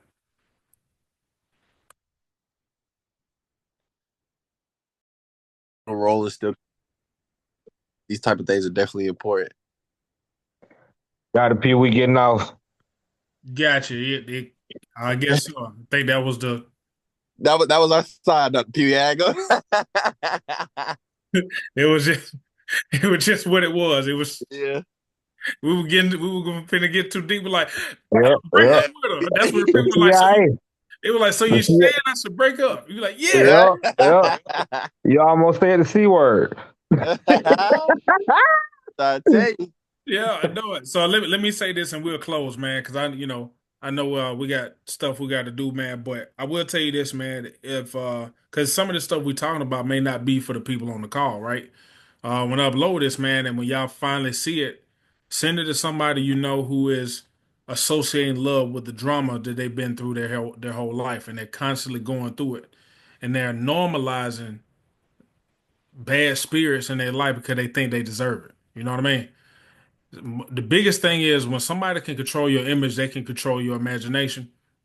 And unfortunately, if we don't control our own image, people can rule us with a distorted image. That's how dangerous it is to always see people who look run down, or we always look like we're losing our life, and somebody always talking about we ain't got no money, and you looking at the next person, you be like, man, I thought you graduated from college too. Why everybody think we just poor and destitute? Because your narrative is more potent than your reality. I want y'all to hear me, man. Your job is not to fight other people's narrative about you, man. Their job is to lie on you. And I'm not telling you to take it in stride and it'll be all right one day. No, it won't be all right, but you will. You as soon as Mm, it won't be, it will never be all right. mm. But you will. You all right now. God said everything I made was good. So you don't have to be something that he already decreed. You already good. Only, Amen. only thing you got to do is just find your purpose and find the people who are trying to find you. The biggest mistake that a lot of us make is we don't honor free will, gentlemen. And I'm gonna tell you how romantic free will is. You choose the people who choose you, not the one that just want to be chosen. That's real. You got to choose the women that choose you, man. And I know romance, and I'm gonna tell you this, man. Romance, the root word of romance is Rome. Roman culture is not our culture. You know what I'm saying? Dying on the battlefield for a woman's love. Guess what? That's not a woman's love because you survived the fight. You're the last man standing, and she don't have another choice. That makes sense. Hope y'all hear me, man. That's real. Hope y'all hear me, man. We're not supposed to be going to war over some attention. That's not our culture. In our culture, our women outnumber us, man. We're supposed to live our purpose. And if they want to be around our purpose, they will present themselves, then we pursue them. Yep. I want y'all to, I'm gonna say it one more time. You live your purpose, then if they like your purpose and they can see themselves helping out with it, they will present themselves. But guess what happens? If you're not living your purpose, it's gonna be hard for a woman to think she can help with it if you ain't got nothing for her to help out with. Real quick, brother Pugh. Yeah. Man, when did you find your? When did you realize your purpose? Not when you found it, right? But when Right. you realized that you had found your purpose. What age? I was 9 Okay. when I knew I was going somewhere when adults were talking to me like I was same age. And so that's been happening to me since I was 6, right? Right. I think about my purpose though, right? Like I realized I was different. I realized that I was in another space but when I really realized like this what I'm supposed to be, this is the the the avenue I'm supposed to be going down in life. When do you think that was in your life? Uh, 9? I, you know what's hilarious? It's a culmination of different events. It's almost like, Mm-hmm. and I wish I could make more sense than what I'm finna say, but this is just what's finna come out. I had so many events that were tied to each other, but they were never around the same time, that the Mm-hmm. culmination of all those things made me realize it. Because I All don't right. remember. So now, Yeah. boom. No, you're right. That culmination, when did that happen for you? I would say right in high school when people kept coming to me with their issues. And I Gotcha. knew, and honestly, I didn't even, I was confused of why I knew the answer. Mm-hmm. I didn't even know why I knew the answer. I just knew the answer. People would come up and tell me about their parents, tell me about significant others, their siblings. A teacher would bother them to the point where teachers was venting to me about stuff in the school. The counselor was saying, "Hey, we got another a gang war that's maybe we need you here." And my mom was like, "Hey, you get paid to handle that, Miss Lady." Like you know what I mean? But for some, when an adult come and get you for help, Yeah. that's a sign. That's what I would tell everybody. When you were young and adults was asking you, "Hey, I need your help with this, man," you're a natural, and you sitting around and be like, I might as well get paid for this if people gonna keep doing it." Because I knew for a fact that people were always gonna talk to me about their issues. It was just up to me to declare it a profession. I had a similar situation. So my mom and my dad would both talk to me like Mhm. I was their friend. You know Yeah, what I'm saying? yeah. And everybody around me would do the same thing, kind of like what you said, come to you for answers and stuff like that. It wasn't until I was about between 26 and 28 though Mm-hmm. that I really found my lane Mm-hmm. and I realized that I was put on this earth, number one, to be a daddy, Oh, hell yeah. Yeah. like to be a serious father and to impart in my children what I had learned, right? Yep. But number two, to do the same thing within my community. Like I had already been doing this shit since I was 13, working in community and everything else. And I kind of already was in that, but it became clear to me that this was my lane at Mm-hmm. like 26, 28. Like this, this is, this is my purpose in life. This is why I was Mm-hmm. put here. I can't run from it. It don't matter how much I do anything else. I'm supposed to be doing this. You know what I'm Right. saying? Like that it hit me. And then around 30, I started to see the avenues of how to uh work that. You know what I'm saying? Right. Like really, before that it was just like I'm doing it. Then I started to be able to put constructs around and say, all right, this is how I do it. You know what I'm saying? Right. So I Right. say all that to say, as a young person, right, in college, it's gonna be really hard for most young men to do what Dr. P was saying, right? Like live your purpose, right? Now, y'all already doing it. You don't know you're doing it. That's the whole thing. Like when you genuine and you are who you are, you Mm-hmm. already doing it. But you ain't gonna realize what the women see it though. They know who you is before you know who you is, which is the danger. Yeah. They'll latch on and attach themselves to you, and they might not even be the one. You know what I'm saying? But because they was the most consistent, the one that was in the hip pocket, Yep. you end up being with them, right? So it's important for you to kind of really dial that in and recognize, what do you want in a wife? Like Dr. Pugh talks about, a constitution for uh, being a wife and being a husband, right? You know what I'm saying? Figuring out what you would like to see in a wife or your woman is going to be really important for you right now because right now you can make some really bad choices. You Yeah. can get somebody pregnant. And if you like me, you ain't going to want to see your children raised by somebody else. So Mm-hmm. now you with them. You know what I'm saying? So it's really important for you to protect yourself, protect your mental space, protect who you are, right? And only give yourself to people in certain ways that you are confident that you cool with being with them for the rest of your life. Because these are the type of decisions that you're making at this age. You know what I'm saying? So Mm-hmm. it's just something to think about. You got it, bro. I will tell you this too. I had to tell these kids a couple of weeks ago in high school. Um, Sharing your body with someone who may not respect you or does not respect you is child abuse. And I'm gonna tell you why. If that person doesn't respect the adult version of you, what do you think they're gonna do with the most vulnerable version of you called a baby? And that's something we all got to think about. And see, we think drama is love. No, it's disrespect. And so a lot of us are sharing our bodies with people who don't like us or disrespect us, but we like the thrill of it because, naturally, I guess a lot of us are hunters and conquerors and things of that nature. Yeah, Nigel, I would tell you, I would say and protect your seed. It's extremely important, man. If you think that garden is going to feed you, you will not put your seed anywhere. Fatherhood starts before you are a father. If you understand where your seed is going to be planted, you got to be a father now. I hope y'all understand what I'm saying.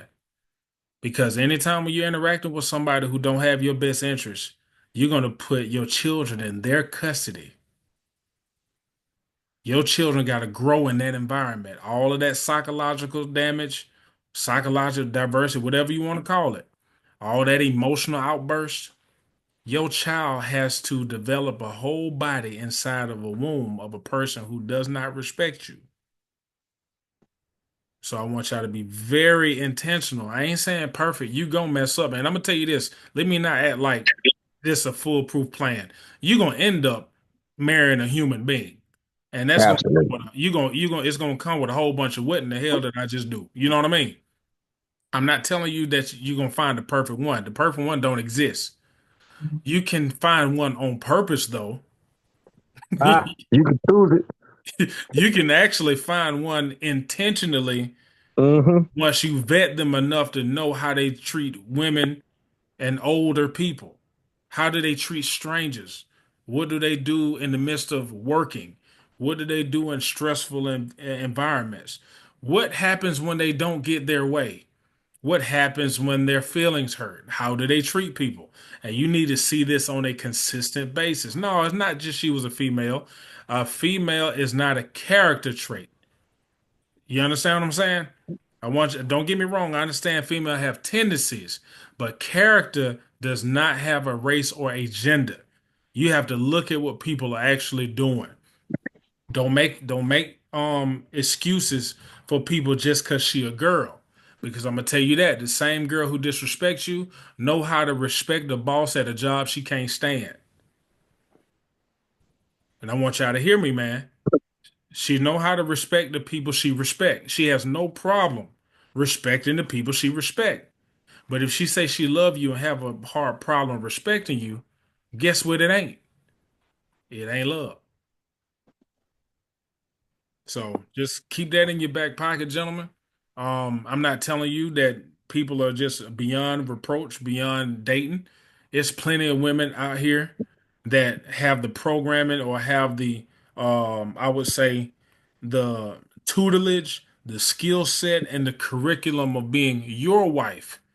And I want y'all to understand what I'm saying. It's a difference between being a wife and your wife. If you want to get married, you're going to have to make up the actual job description of what your wife is going to have, not a wife.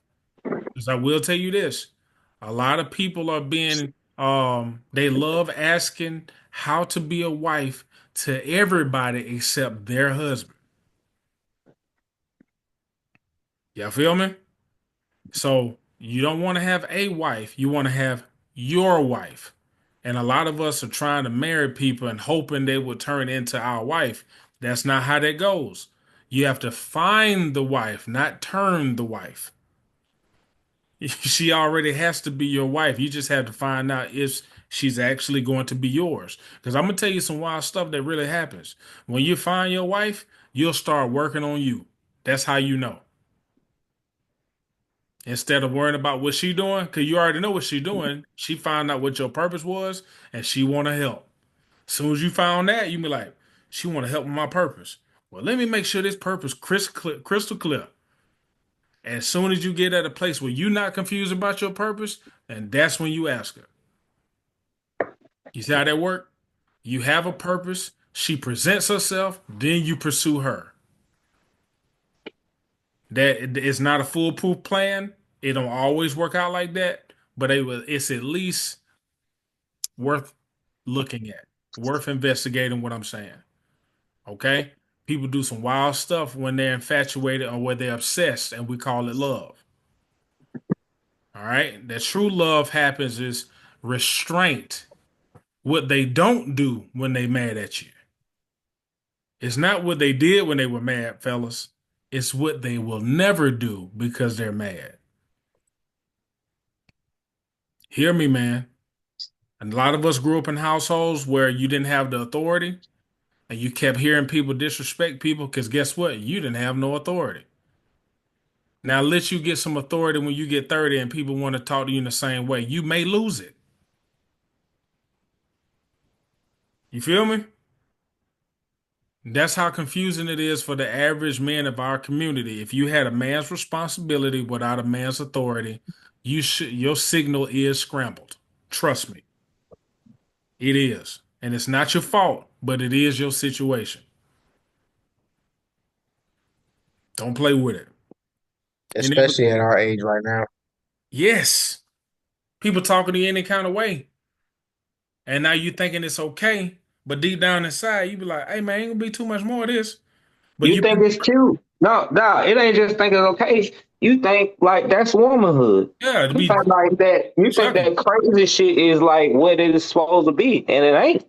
Mm-hmm. You know what I'm saying? You thinking like, oh, yeah, she fly out the handle, but she get me. Yeah, No. no, bro. Like, what does that gonna look like when you are under dire stress, Yep. right? And she up in your face and doing all this crazy stuff, right? And you got bills and it. You don't need that, bro. You Yep. don't need. Listen, I'm gonna tell you something right now. Hey, don't ever be with somebody that has the ability to put you in prison. Yes. Don't ever, bro. I don't care how good the vagina is, how great of friends y'all are. If they can't understand, hey, you cannot operate with me like this. And if you ever operate with me like that, like, cause you gotta say, sometimes you gotta say it to them. Some people have never seen a good example, and sometimes you may have the space to give them the truth, right? Mm-hmm. Other times you ain't gonna have the space or the time to work through none of that, right? But if you with somebody that has the capability of going to the highest levels that you would never go to with your woman, right? You like, hey, I don't even do that. I don't do all this yelling, screaming, getting in front of each other. All that. I don't do that. Mm-hmm. If you ever with somebody that's willing to take it there, you got to move away fast. When I say fast, you got to move away fast because that's somebody that has the ability to take your freedom to make you a slave, Facts. right? I was Who with this had girl. and I was with then this girl Say it go again. ahead. because I'm with this girl now, and This I had recorded, bro. This when recorded. I was upset. Elijah. Oh, Huh? hold on, young man. Yeah, Elijah. let's you want to take the record off? Yeah, I was. This was all like, so we can officially. If we finna get real personal, let me do. Let me. I'm glad. Okay, all right. Let me go.